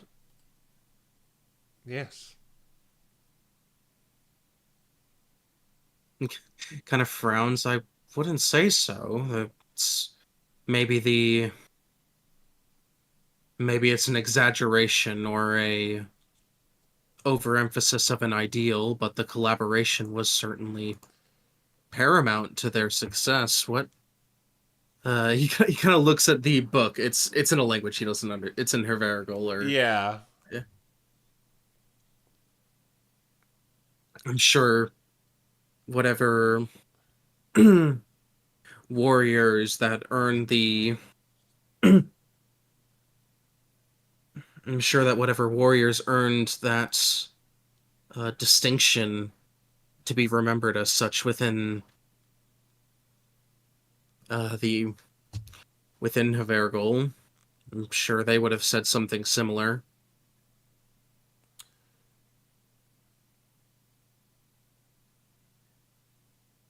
That collaboration was key to their success. I just say, if it needs to exaggerate and embellish and fluff and flower this aspect, there's no use of it.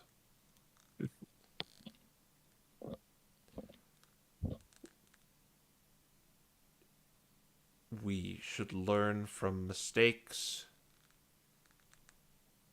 learn from successes, as that will breed more wisdom. This is nothing as far as I'm concerned. He just kind of sets the book down on the table. And goes back to organizing.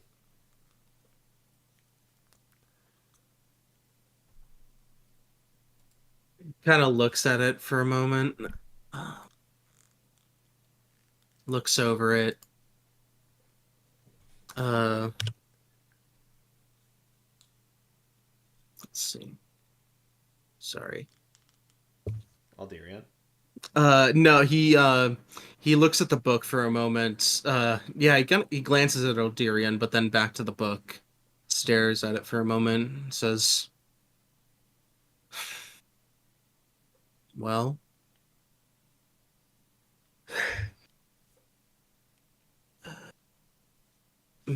perhaps when if I return home, that'll be another That'll be something else to add to the. That'll be something else to give to the eyes, or to the minds to add to the collection. He kind of takes the book and places it in his bag. Okay. We will cut to Sinbad now. You've gathered Isaac and Jameson as you begin heading out into the wilderness. Not really the wilderness, but outside your abode. I'll have you do 3 survival checks. 1 for yourself, 1 for Isaac, and 1 for Jameson. If you want, you can just roll it. If you want the modifiers, I'll give them to you. I'm like, I'll probably just roll 3d20s, make it easy. Okay, the first one will be you, so the 16 is you. All right. Survival. Second All one. right, so that's a dirty 20 for me. All right, Jameson will be 18. And Isaac will be... Oh, wow, they all have... they both have survival. He will be 16, so that's passes all around the chart. And you're going for what? Just like wood, the regular surprise that the fort goes through on a daily basis that we routinely help them restock on every time we visit. Okay, so I think Jameson will help you with the wood. Isaac's gonna go after food because he feels like he's better at that. And you seem to find a collections of trees that you just feel like they weren't there before, but you're like, oh wow, there's some trees. It doesn't feel unworldly. It just feels like maybe you missed them before, but just behind a hill. And as you're doing that, Jameson says, "Oh boy, now I'm going with you this time, Sinbad. Wasn't that great with the treasure chests with teeth? Well, actually, they usually do that. The ones that we had were like barrels and ships, and yeah, they were kind of scary, but we saw it through, right?" Yeah, we got through it. We tend to get through things, I suppose. Most of the time. Most of the time. Well, no one has a perfect record. It's when you die, doorstop. Oh, so you're saying you're gonna die? I'm not necessarily saying we'll die, but one of our expeditions didn't go well. And even though we didn't die, I definitely wouldn't consider it a win either. Well, which one is that? He says as you're kind of like pulling all the branches off the trees right now. Well, I suppose that would be the one where we met Isaac the first time. Oh, that is when Queen be tricky, right? Yep. Mm-hmm. She said your big guy was going to react to me. He did.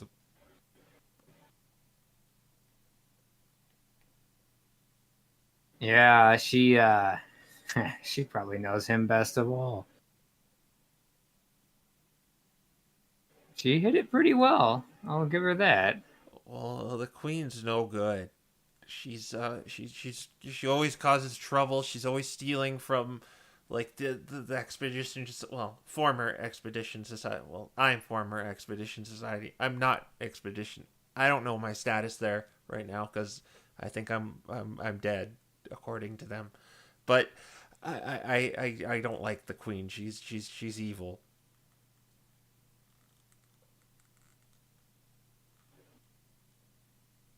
Well, if there's anything I've learned from this, is evil is a matter of perspective unless your name starts with an N and ends with a euro.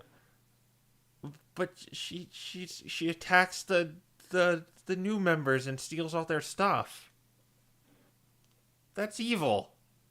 That's what her thugs do, but she doesn't tell them to do anything of that kind. True, she allows it to happen, but also at the same time, she has been the only person on this continent that has been willing to work with us to the point we can make any headway towards solving any actual problems. Tell me, doorstop, who steals the stuff? Queen or lowly little bandit?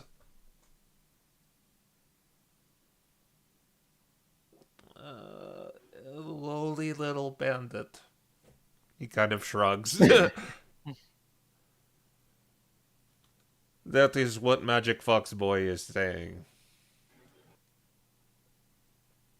Well, I still don't trust her. She's the one leading all of them. It's definitely wise to be cautious around her, that's for sure.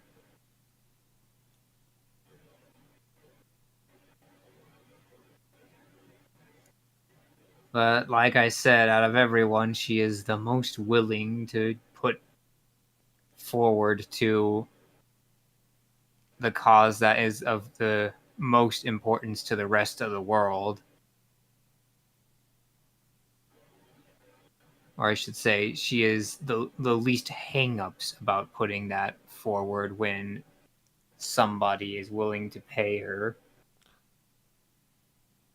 Well, I may not work with the Expedition Society, but Commander Apollo seemed to know what he was doing. Well, that's the first great rule of leadership of Jameson. Always look like you know what you're doing and never actually know.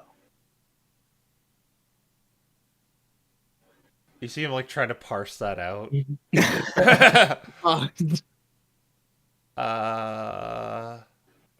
What does that mean? It means you act confident even when you don't feel like it. You don't let people see what you actually think or feel.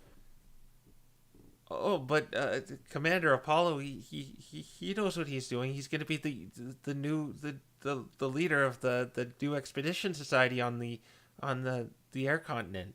And I was hoping I could join them, but it's looking like, well, even if I go back, they're just going to send me back, right? They probably would at some point. But here's the thing. If Apollo is going to lead the air continent, wouldn't his training have already been complete? Hasn't he already shown he can be a leader? Why stay? Because they're trying to solve the ice curse. Or the fire curse. And while they are trying this, they are getting hung up on looking for seals for wishes and raiding ruins for money and for lore. And they're also getting hung up on tracking down Queen and other things.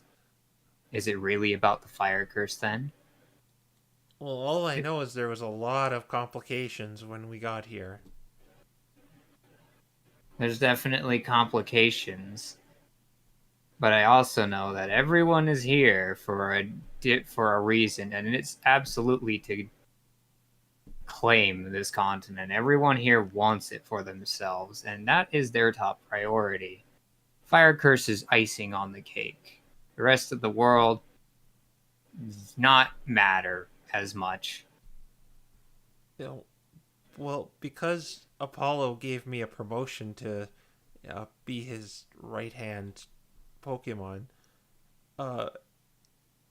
he told me that they wanted to get those seals so they can enter the kingdom and counter the power that they said a ring was causing.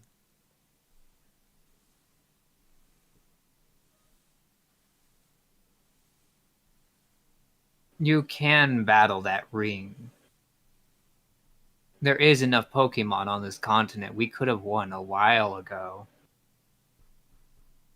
But feuds, bickers, and different priorities, different desires out of what they want out of it prevents them from working together. We tried working with all of them, trying to get them all to see eye to eye, and ultimately that ended up making Apollo despise us and the abolition try to destroy the efforts of the Expedition Society and of the Hallowed Flames. All of our work turned against us. Yeah, it's so strange. It seems like when there's a glaring common goal, people still argue and complain and bicker. Well, who would do that? Oh, yeah, I don't know. It's really strange.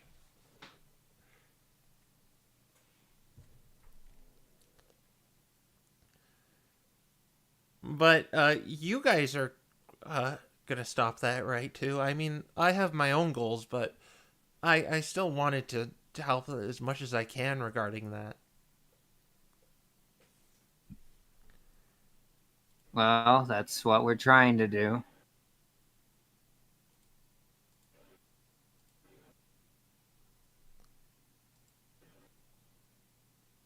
Do you know where to start?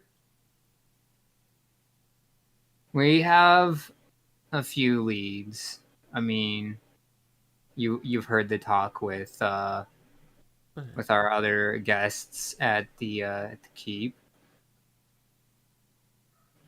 That's one lead that we have. The other lead is that ring that Apollo spoke of. We know who owns it, and we suspect how it came into being and that it is potentially the cause of this altogether between that and the meteor. But wait, doesn't that mean you guys are getting distracted by things and are not focusing on the ring too? I mean, if the ring is the cause, then aren't we not being distracted by it? Because it's a common goal. We need more allies in order to take it on. It's far too powerful for even 6 of us. Well, yeah, that's why Apollo needs to get past the gate. Yeah, and we want to help with that. He might not let us. Oh yeah, he told me not to talk to you guys anymore. That's putting it lightly. He hates us. Oh yeah, I didn't want to say anything, but I think he hates you.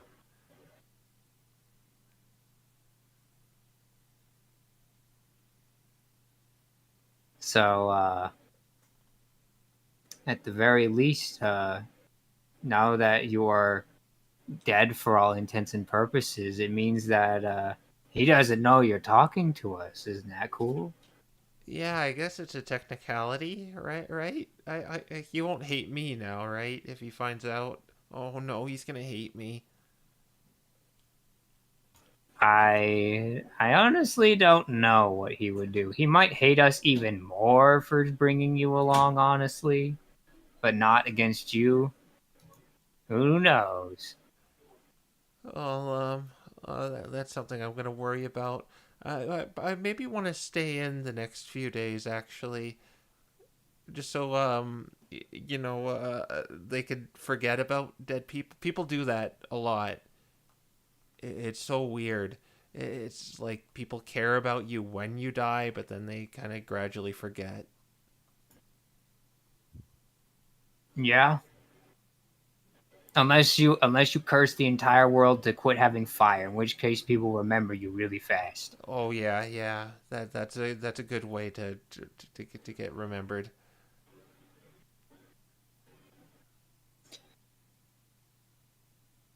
Sinbad shrugs. I guess that's just life, though. You live with who you live with, and then when you are gone, then that moves on to the next generation.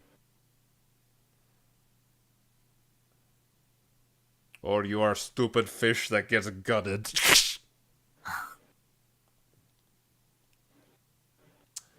Yeah, yeah, right. Well, I think we found everything we need.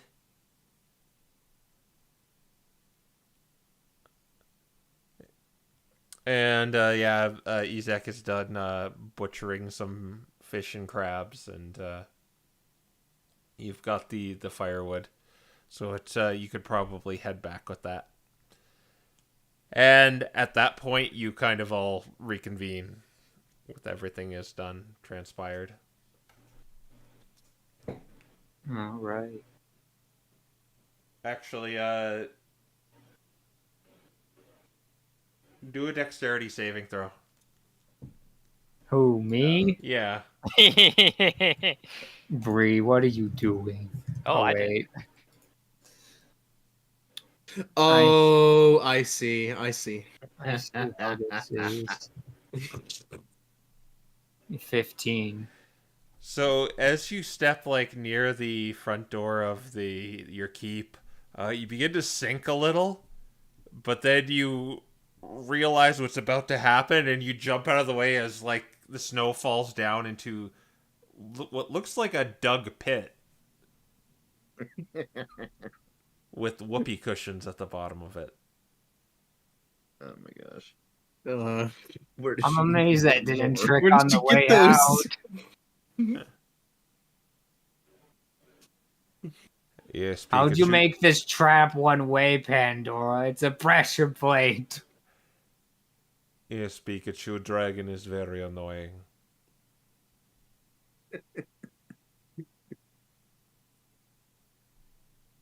Well, the good news is I think we're not the only targets anymore. Okay, but yeah, you eventually reconvene and you're back at the keep. All right. I think there's only two more things that Sabrina wants to do.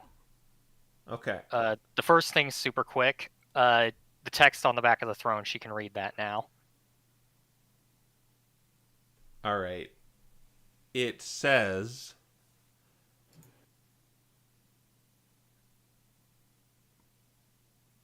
play the complete melody to open the way.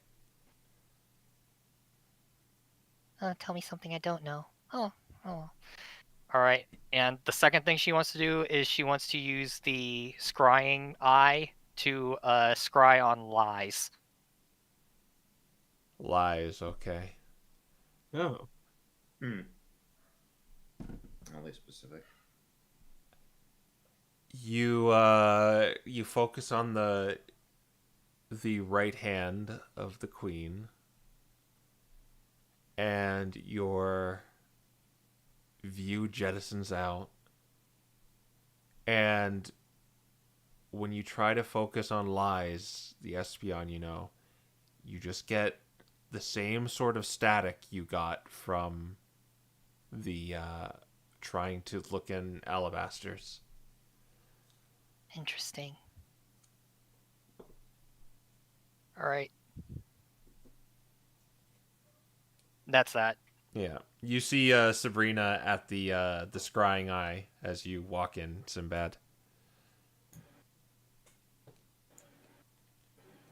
Oh boy. How is spying today?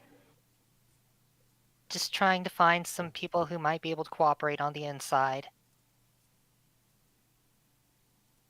The inside of where? The thieves. The Queen's men. If what Moira said is true, then they don't know they were all deceived.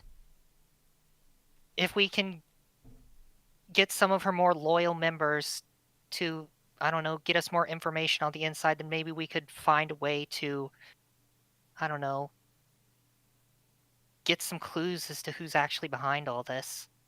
But how do we convince them they're duped? Well, I figure it would be easier to tell someone who's proficient in being in lies. If that's true, she should be able to figure out when she's being lied to.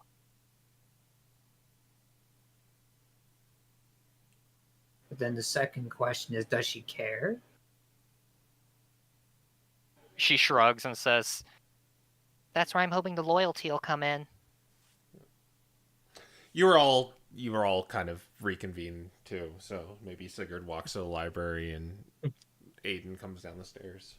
Yeah, he probably comes out a little bit after, like putting a book away. I plan to contact her eventually, but it's a bit too delicate of a situation right now to consider doing that at the moment. I just wanted to see if I could figure out where she was. If she was, off with the other bandits just destroying everything, then it would seem that she was in on it, but I couldn't get a read on her. So that kind of tells me she's, well, one, it's an awarded location. So she may be back at the ruins, and if that's the case, she may not have participated in what all of the rest of the goons were doing. Well, wherever the ruins lead to, anyway.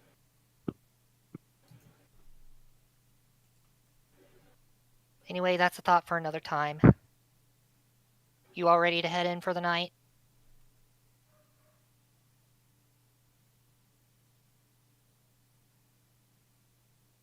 I'll take that as a yes.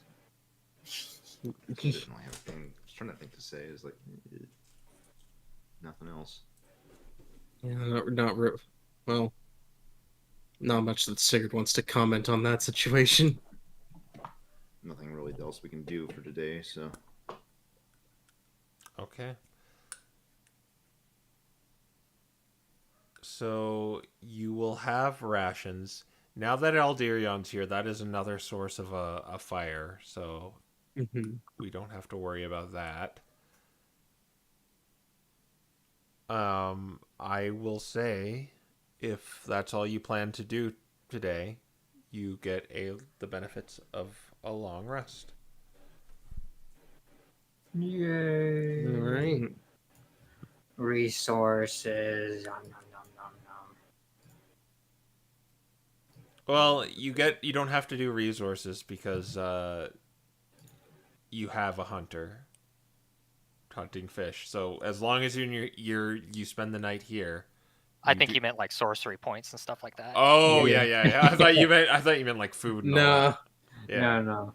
Let's see. Those are supplies. Blessing goes down another day.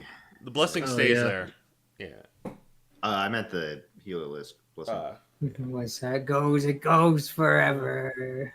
And funny not getting drunk thing is another day.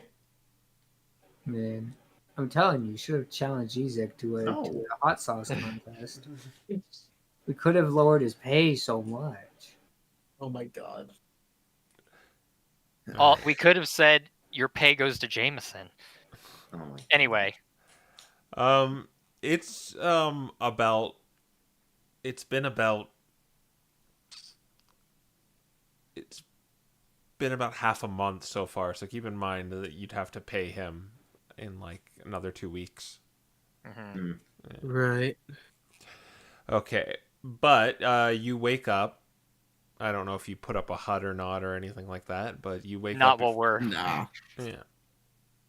You wake up in the keep. It seems like with the amount of fire types you have running around this place, it's actually pretty cozy in here now. Yay. Neat. And, oh no, this place is gonna melt. And maybe you're sleeping in the barracks, or maybe you've taken the rooms in the upper floors. But you wake up in the morning, and you have the benefits of a long rest. It is morning time right now. All right, who's paying for it? Paying for it? We're going now. Yes. Oh, right. How much is it again? 50 gold. Okay, I was I thinking much thought we worse. wanted to prepare more if we're going to fight Thor. Well, I already told them that we're going to be there today. It might take them another day or two to fix the mirror anyway. He's got a point. Besides, we were going this way anyway.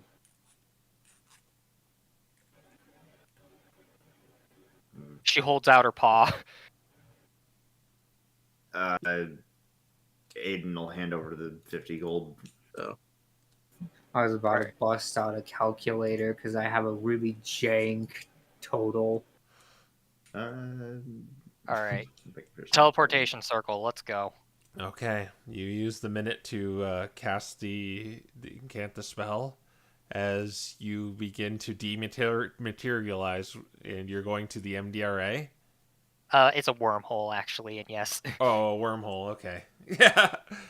As it kind of as you go through it, and you go to the MDRA side of things as you appear in the kind of this appropriated research hall that they have made, and you see a researcher stare at you as you appear there, but then takes note of who you are and goes about their business. As we arrive in, just kind of whispers to Serena, Can't their teleportation circles be like how that works? I guess I'm just better than them, huh?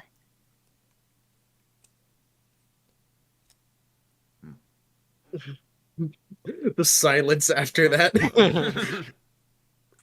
Don't all agree with me at once. Anyway, let's get to work. Yeah, let's get going. Who did we... We need to speak to Takis. Sinbad, who are you here for? I suppose Waffles will let me know. Yeah, it was Waffles that. Yeah, she sees you, the like disturbance at the teleportation circle, and you see like some other mage like appear behind you and just kind of like butt through your groove from the teleportation circle. Another one. Oh, sorry. Yeah. Just standing here is like, we should have moved. Yeah. Oh, they were expecting someone and we were the wrong people. Oh, you finally come. You finally come. It's a pleasure. It's felt like it's been such a long time since I've seen you all. It does kind of feel that way, doesn't it? It's felt like a couple months. Yes. I had that item prepared for you, Sinbad. Oh, good. Well, Bree just kind of gives him a look. actually, we Huh? took a little bit of liberties. I hope you don't mind, Sinbad. That's why it took so long. I guess you'll have to talk me through it then. Okay, so give me the sending stone you had with you before. All right. Stone. He's just gonna pull this out, I guess. It's jig is up now. I'm sure the Holy Avenger is taking notes. Oh no. And have this one. As you give it to her, she gives you another sending stone, but it has meteor shards embedded into it. It's actually like a flat slab, and it has like a little screen on it. Oh my god. Sending slab. Oh. The sending slab. Actually, we call it the sending stone 12. The one you had before was the sending stone 11. Do you know what this one does, by the way? That's... Instead of 25 words, it sends 26. Oh wow. That's a perfect reason to mark it up like 500 gold. Definitely. Yeah, if only it was if this was model 13, it would be really great because then that would be a 2 times multiple of it, so twice the price for the extra word in marketing. Yes, but that's not the only thing we did to it. We have, with the Aether, we have given it a few more features. Of course, the feature you requested, but we've concocted it so it not only goes to the other sending stone, but this one as well. It's 3-way, meaning you can contact us once a day as well as the ones on the other side. On top of it being 26 words instead of 25. That's the biggest key feature of it too. Right. That is very useful. I just figured since we seem to be working a lot together that we should keep in touch without Sabrina over there having to burn spells of the third circle. Yes, that definitely would help. Yeah, so to activate it, merely just contact the recipient we have sent the other stone to, and that will activate it for you. They can't activate it since the sending stone 12 is very much superior to the sending stone 11. It requires you to activate it. Right.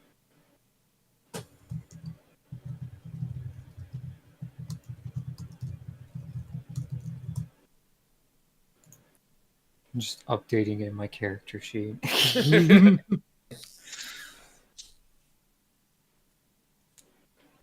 So is it still like telepathic, or does it have like...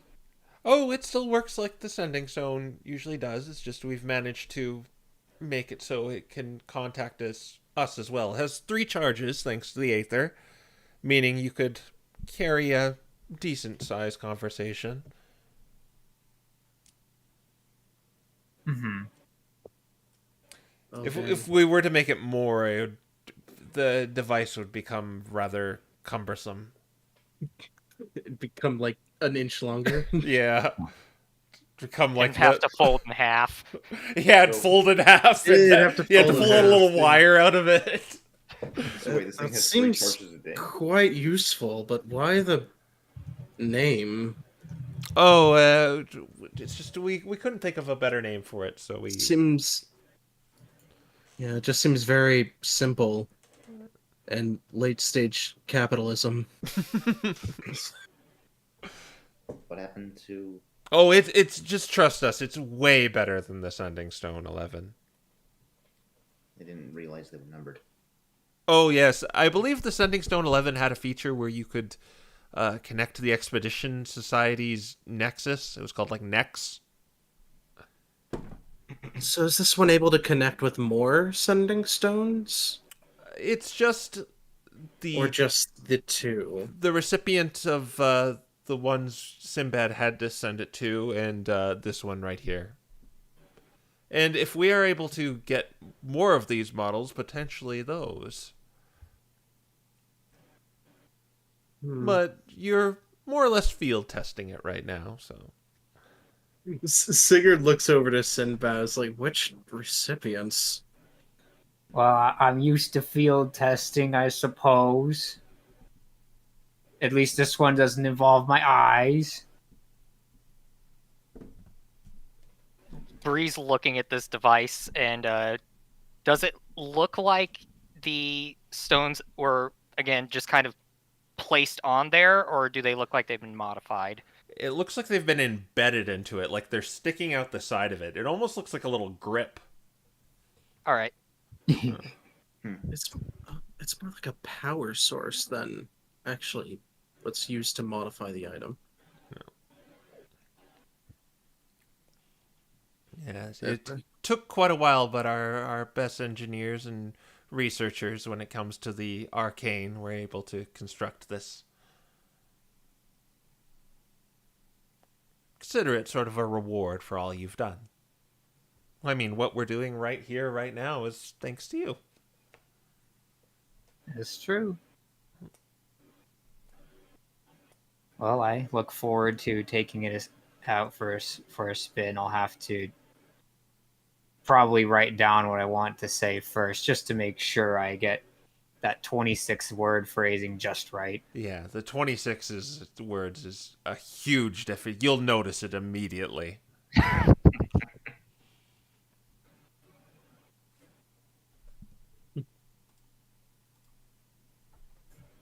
All right, well, we have other business here, Waffles, so we'll probably be seeing you around, but yeah, we have other things we need to deal with. Yeah, so we still have that issue with the malfeasance, so if you... Right, about that. What did you... Could you give us some of the details about that really quick? Well, well, to sum it up, it's it's a very tricky situation, really. This isn't like climbing. This is... Are you aware of the edicts? I can't say that I am. Edicts. Well, you see, Hmm. I'll let you do a history check. Okay. Yeah. Oh well, maybe she is. I think I remembered something about that being mentioned before. 19. History. Does that have something to do with the rules put in place on 23. casters, on Uh, magi? Waffles looks very surprised and like, well, that's correct, Sigurd. I'm surprised someone like you knew something like that. I've Wasn't that mentioned before? It has been mentioned before, but I've read a few books in my time. Well, back in the times of the sorcerers that tried to usurp the deities, it ended up in disaster for them, and a lot of them were culled by the followers of the Tao. Well, one of those sects is the Hallowed Flame, just as you know. And yes, we lost a lot of mages, and we feel the Hallowed Flames maybe overstepped their boundaries back in those days, but those edicts were put in place so something like that could never happen again. And those edicts basically make it so the Monaborn, people like us, Sinbad, Sabrina, we can't do certain things. Like we can't be politicians. We must remain neutral in conflicts involving nations, so basically war. And we are required to sell our magical wares to the outside world and make it free so they're freely distributed. And, well, one amongst us doesn't like those edicts. Well, formally amongst us. I'm guessing it's the part where they can't try to get into higher positions. Mm-hmm. Indeed. The problem being is this Malfeasant in particular was kind of a trailblazer when it came to the Aether and its applications. And we have expelled her, yes, but we have no doubt she is still here and hasn't given up these fanatical ideas about defying the edicts. And if the Hallowed Flames finds out, well, they might think we're still connected.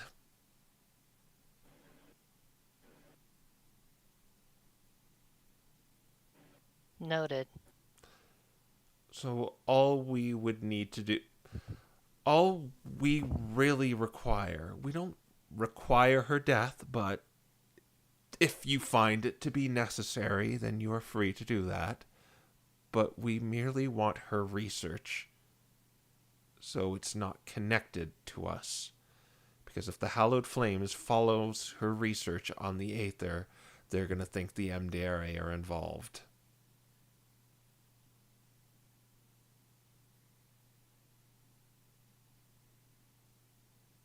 Interesting. And I believe you said she was an illusionist? Yes, indeed, she was an illusionist. She Her father, his father before her, developed several illusion spells not known in any regular spell book. So if you could acquire those as well, that would be handy. She was very particular about that, her spell book. All right. Well, I don't think we can work on that right now, but we'll keep it in mind, like before. Yes, we have much more pressing matters to attend to. We need to speak with Takas. Yes. Okay, but if you can deal with that at some point, just we will provide you with a care package to help you along the ways, and you can try and find where Grimoire is hiding on the ice continent.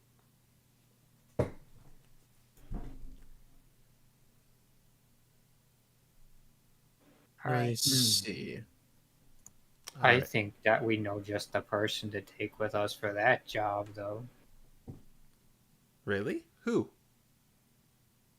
Well, hopefully someone that will help her just work things out so violence isn't necessary. A diplomat. If you need her location, we have a way. We have some. We may potentially have some ways of helping with that. Well, we've tried. If we knew her location, we'd probably know it before you.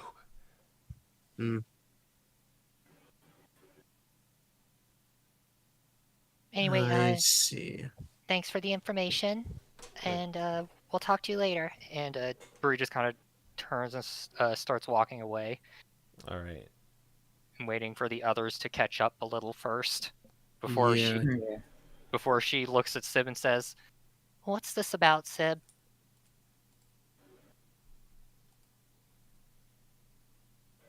Conserving resources. But it's a sending stone, which means someone else has one. Yeah.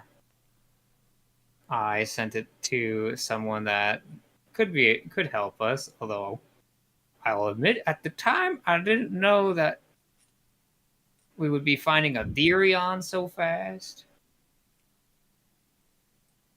And who would be helping us?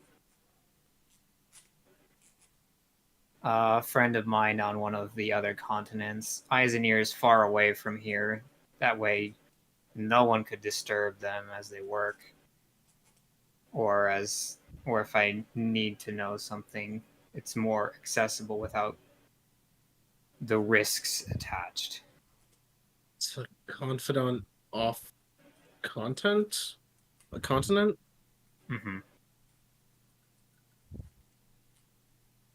Bree looks extremely sus. Wait, but doesn't that mean telling them about the whole curse problem? I mean, they know about that. I don't think they. Well, no. Has most of the rest of. I think Well, it's what been about the rest of the relatively Aerocontinent? hushed. But I imagine at this point, if it's been growing, I doubt that that whom I selected is not aware of it. Is there a reason you're not going to tell us who you? He kind of like does like this hand gesture, like there are eyes and ears all around us, kind of a thing.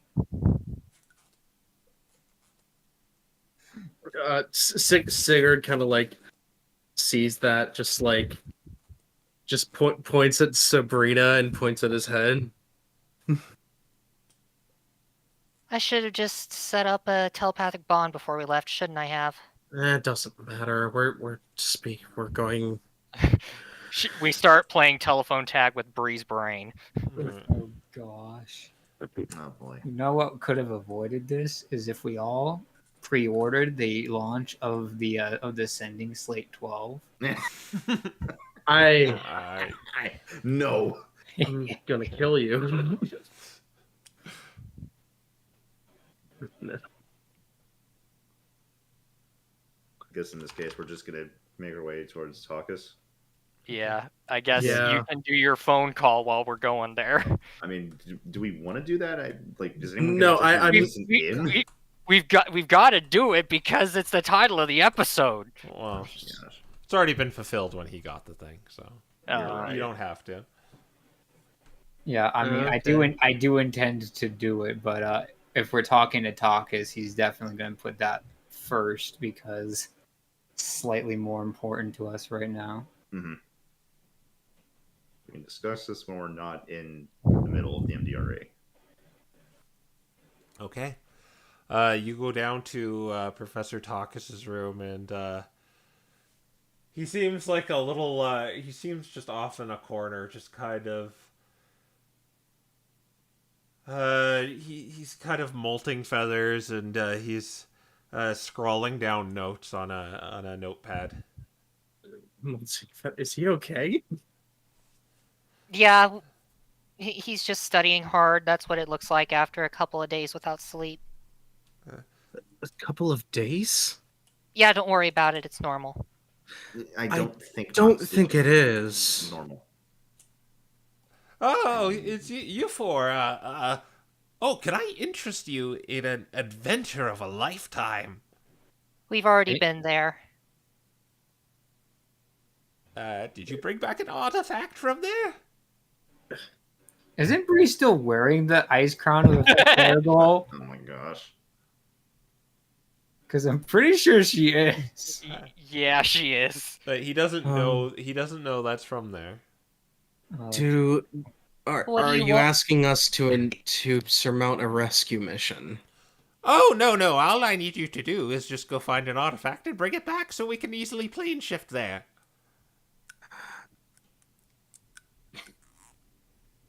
That team's still not back, are they?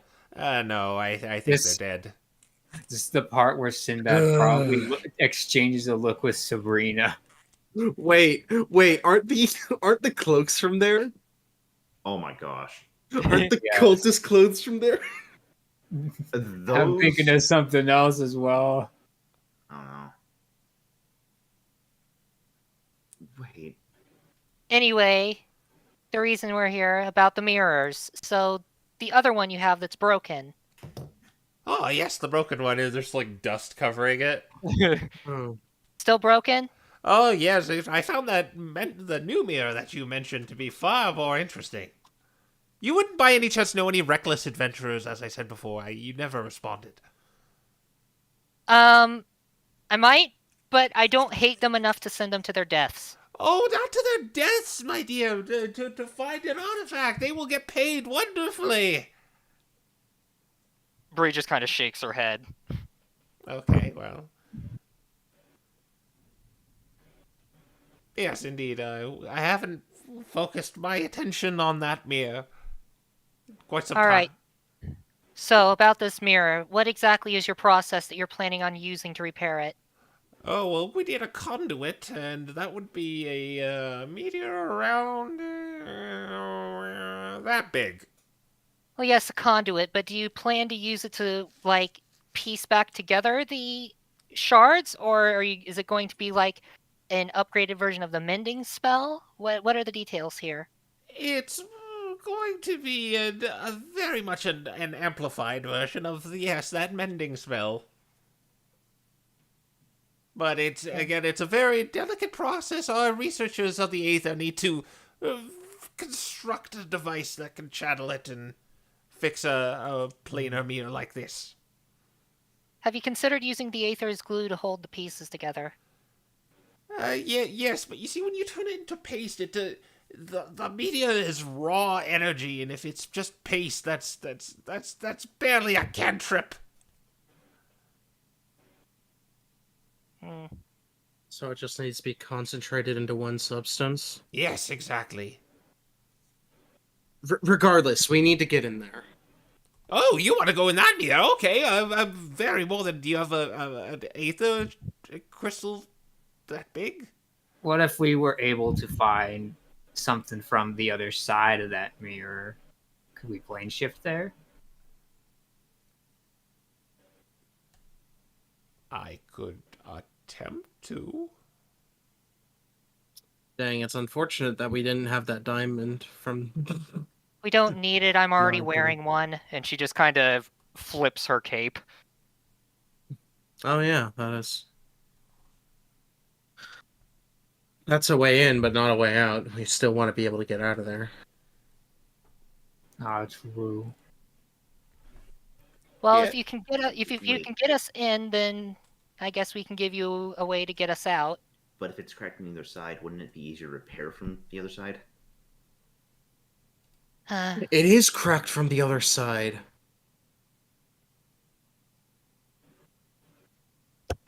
Oh. What's going through your head? Yeah, it's cracked from the other side, so we should go to the other side to repair it. Oh, I'm not going in there. Oh. How do you intend on repairing it then? Or how do you intend on plane shifting? Well, I'm not plane shifting there. No. But you were intending on plane shifting to the other plane? Well, we want it as more of an area to explore for later. I'm not going in there unprepared. No. I'll be stranded after anyway. See. But when you mentioned the repairs on that mirror, the other one, you mainly use the meteor to repair it from this side?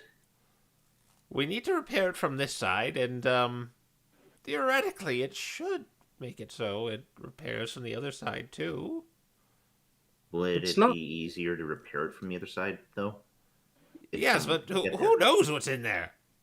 Well, we do. We do.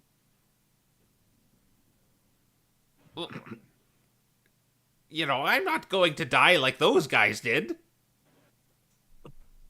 Do you have an ethics committee in the MDRA by any chance? Not last time I checked. Yeah, that's what I thought. Anyway, She opens up her bag and rolls out the really big one. Oh, this'll do. This'll certainly do. you know that's going to cost you money. Oh, yes. Waffles should take care of the finances. You should fetch about 1,000 gold for that. That's about how I appraised it, yeah. Yeah, money and just making sure we can actually get in there and do what we need to do.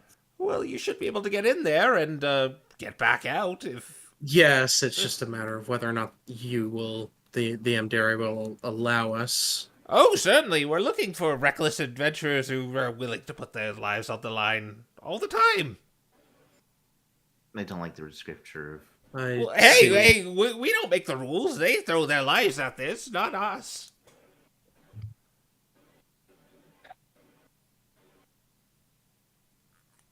All right, so how long is it going to take to make this device? Well, I should if I can pull the right strings, I should be able to do it in 2 or 3 days.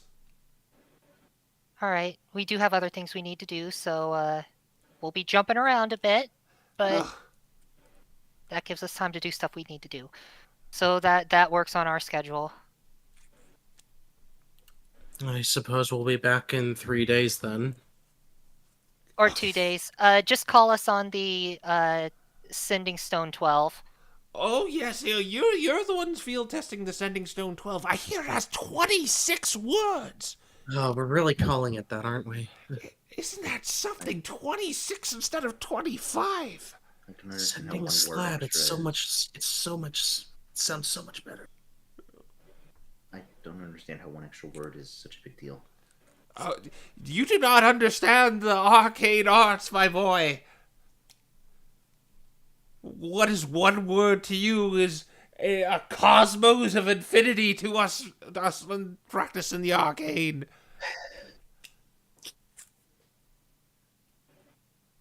You're sleep deprived, aren't you? Yes, very. Told you guys. Go to bed. Okay, well, Your research is not worth not sleeping. Yes, they all tell me that, but I will prove them wrong. You have the chance to sleep now that you can get that mirror. Time and space are merely the same things. One is just stretched out. Only superior minds understand this. I'm beginning to understand what Aldarian said. Well, see, the sad thing is he's not wrong. What? we shall begin the process. Come back in 48 to 72 hours, and we shall see what secrets this mirror holds. Right, we'll be in touch. Get some sleep, Professor Takas. Yes, I will try. All right, let's go back to Waffles and get money. Let's leave. All right. Leave the strange bird to. Should we take the geode with us? Oh, he's gonna need it. Okay. Should. Okay. Yeah. So we're just gonna tell Waffles that we dropped off a massive stone. Yeah, you hear he carries it up with. He actually can barely carry it because it's so big. Like picks it up with one hand. He ushers over like this team of mages wearing these robes with hoods. He's like, yes, come along, hurry, there's work to be done, planes to be traveled. And Waffles kind of looks over and sees the size of your geode, your crystal. Oh, you actually gave that to him, huh? We need to get in there. Yeah. Did he compensate you for that, or did he send you to me to take care of that? He told us you would be in charge of it. Does he even have the money for that? Oh, so, no. Well, he works for this organization, and if no expenses, it just is an issue for us. So, she looks over and goes through a bunch of bags of holding. They're kind of all lined up on this shelf, and she begins just pulling a bunch of gold coins in these organized pouches. 90, 95, 1,000. All right. It's a bunch of small purses of coins because she realizes you're in a group and she's making it easier to split. Yeah, we'll just do 250 to each. All right. Oh boy, that's like doubling my wealth. And if you have any more, we're willing to pay for those as well. I know, but I need them. I need some to, fund my own experiments. Oh, you're doing experiments with them? Yes, I independently discovered the puttification of it when heat is applied to it. Yes, we figured you should be careful though. It's being untrained with it can lead to some catastrophic effects. Explosions. Yes, Ones. I can't smell anymore, so.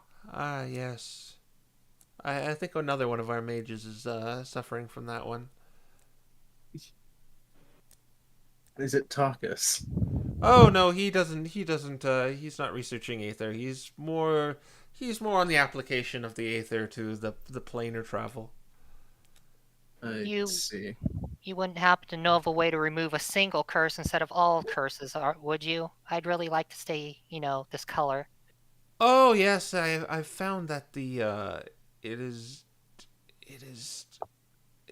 has bestowed some beneficial effects to some of the users. I think one of our mages casted a spell in the 8th circle with one of those surges. But I'm afraid a simple remove curse can remove it. That takes away everything. Yeah, I know. But in ancient times, in the Mage Tower, there was rumored to be a room called the Spellforge, where you can shape new spells to your whim. Her eyes like dilate when she hears this. No. The Spellforges in other towers were decommissioned during the times of the Revolt of Sorcerers. But Is that a thing against the edicts? well, no, not really. It technically would be a loophole because they thought to have destroyed all of them.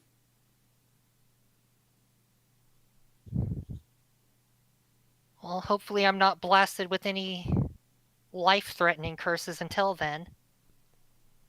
Yes. Mm-hmm. It's very simple to get rid of, but I can understand. We can use these surges to our advantage.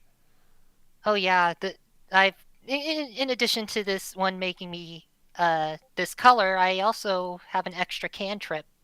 Yeah, cosmetically too. It can, I suppose, it can work. I know, right? Yes, there's a lot of applications I can. If we could harness the power of these surges, could you imagine what we could do? Well, yes, I'm slowly trying to work towards something like that, but there are a lot of steps to get to that landing. Yes. So there's much work to be done. It's quite dangerous. You have to learn how to control that thing to begin Speaking with. of controlling it, would you mind letting me at least see the equipment that you used to grind down the meteorites? I had some plans to make a mortar and pestle out of the meteorites, but I don't know how well that would work. Well, I'm a little taken aback by what Sigurd just said. I'm surprised you knew about the edicts, but you're saying it's dangerous?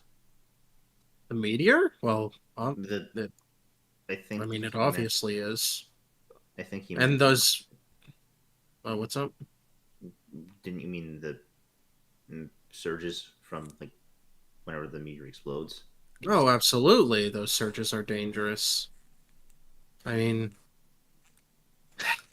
what? I mean, yeah, they've caused. I mean, they've caused Sabrina to lose one of her senses. I mean, I'm not an expert on biology, but a very important one for Fennekins, if I recall correctly. She kind of wiggles her paw back and forth. Well, I just... It's merely something we just need to understand. I wouldn't call it dangerous. Oh no, it is most definitely dangerous. We have evidence that from, at the very least, the size of the meteorite that we've given to Takas is at least capable of spawning aberrant creatures. That's just another thing we need to learn and understand and control. And once it's under control, it'll be fine. Look at it this way, Sabrina. A large dose of medicine is dangerous, but it heals us. Oh, I agree, but you got to be careful with this sort of thing. And a better example is fire can burn down towns and villages, but it cooks our food and keeps us warm. And I agree, but you got to have people that know how to control it, and if no one knows how to control it, well... She just kind of like looks at you with her her gooey Shellos appendages out when you say someone needs to know how to control it. That's us. Well, you can understand why I'm a little iffy on that, since there doesn't seem to be a very strong ethics committee here. Professor Takas apparently sent in some explorers into one of those mirrors, and we're pretty sure they're dead. Well, they went in on their own volition. They knew what they signed up for.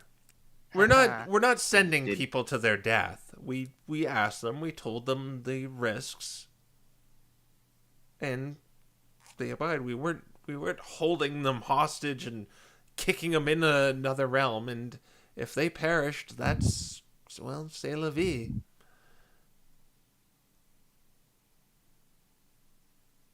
Anyway, I feel like there was something else I was going. Oh, right. So I already know the answer to this, but I'm gonna ask anyway. You wouldn't happen to have like a spare cone of cold spell scroll that you'd be willing to give up? Estelle gave me one on one of when we were doing a job for her, but it got stolen in the raid on Calder.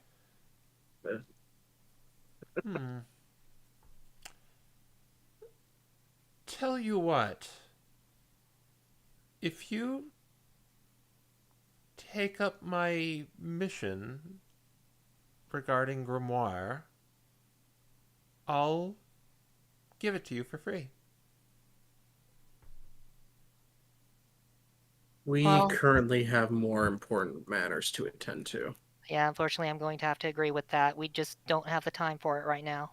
Okay, I can't give one to you on demand, but you'd probably have to pay for it. I'd give you a discount for it. It is a spell of the fifth circle, so. How much are we talking? Considering how much you've helped, we'll give you a 25% discount. All right, what's that come out to? Let me check. Or do you maybe have a wizard who has it in his or her spell book that I could just scry it in? Or not scry it, but scribe it into my own? Wouldn't you have to pay them then? Yeah. Oh yeah, but it's a lot cheaper to do it that way. Yeah, but we charge the same things from copying our spell books as well. Well, okay, a 5th level spell, a 5th level scroll. I guess they have some regulations in place when it comes to spell distribution. Profit. It will cost 5,000 gold. Yeah. Yeah, no. Well, with the discount. Tell you what, it'll make it half. We'll make it 2,500 for it. Still too much for my blood. Anyway, never mind that then, but like I said, could I at least see the tools you use? Well, over here, we have them. We have several of our mages working on some of it. And you see it. It's very reminiscent to what Jameson and Uriel told you about, except they're carefully crafting materials with very kind of mundane looking tools, but they have they're made out of the stone, and the tools don't seem like they have been shaped. It looks like they are naturally, like, say a screwdriver. It doesn't look like just a Phillips. It looks like kind of a stone jutting out of a handle. All right. Just a rigid stone. But it seems like carefully selected to fill this role, though. Okay, so interesting. That actually brings up questions. Yes, it's very hard to work with. Wait, actually, considering I kind of helped Sabrina with this before, Hold on, Aiden. She's gonna message him and say, "What are you planning on telling him?" We're wondering just about if you can shape the tools or if they lose their efficiency. Go ahead. And she lets him talk.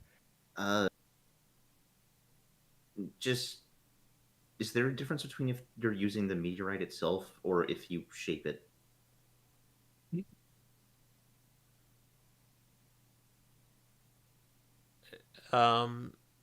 Using the meteor, you can.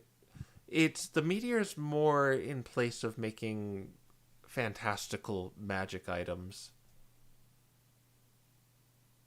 fastening it to certain things. I was talking more about the tools. Like, He's asking if you shaped a tool to a specific purpose, if it would lose its efficacy. No. It's hard to shape the tools. We use formations of the meteor to combine and fuse together these mundane tools to create the tool that we are using.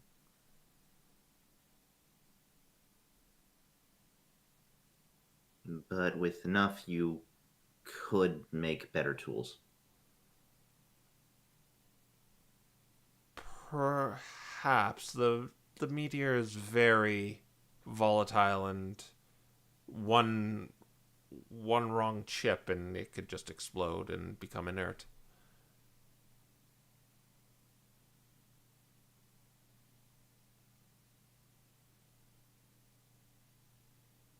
Do you have any blacksmiths here? No. That's I believe Calder has one. Oh right, I think they lost theirs.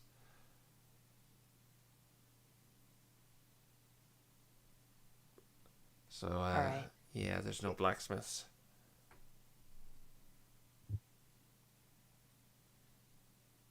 Yeah, I've heard Calder's not doing so well. No, it's not. Do you know if the MDRA lost anyone there? No, we were able to get everyone out. Our potion brewer, Alabaster's fine. Estelle's fine.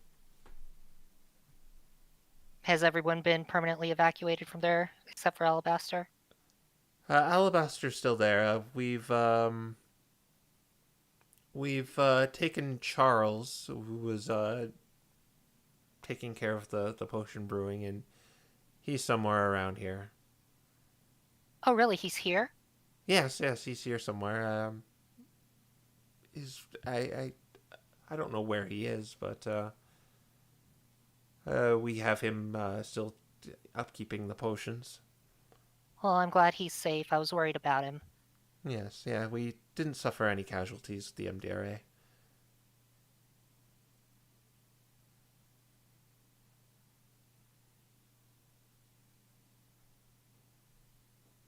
All right, well, that's all I have right now. Do you mind if I use your tools while I'm here? I can't really teleport us again for a while. We leave the handling of the meteor with our professionals, and no offense or anything. It's just we like to keep everything controlled in the establishment we run. So I'm afraid I can't let you do that. All right. Could we at least get transportation to Calder? Yes, that I can handle. I believe we can still teleport you. I believe our agreement was as such. All right. That'd be appreciated. Okay, I need a teleportation scroll. And she like snaps at a few mages over to the other end of this castle. Yep, prop. And before you know it, the process is all set in for you to board the teleportation circle and head to Calder. Mm-hmm. All right. All right. Is there anything else we could help you with? What kind of dirt does it take to grow those flowers used in the cold-blooded brew? I think that stuff. And she points over to a few bags of fertilizer. It's just basic fertilizer. All right, that works. Thanks. We'll be back in 2 to 3 days. Yes. Is there anything else you want to ask? Did the sending stone work, Sinbad? Let me check. I guess now he's going to. I mean, doesn't he have to talk to it for it to work though? No. So what you do is you type on it. There's a screen that comes up with a bunch of characters. It's a phone. Texting your mom. Oh my gosh. Hey, All right. how's it going? Monkey covering its eyes emoji. Something like that. You know, evil. Then yeah, he's going to send off his first one here, I guess. Let's see what happens.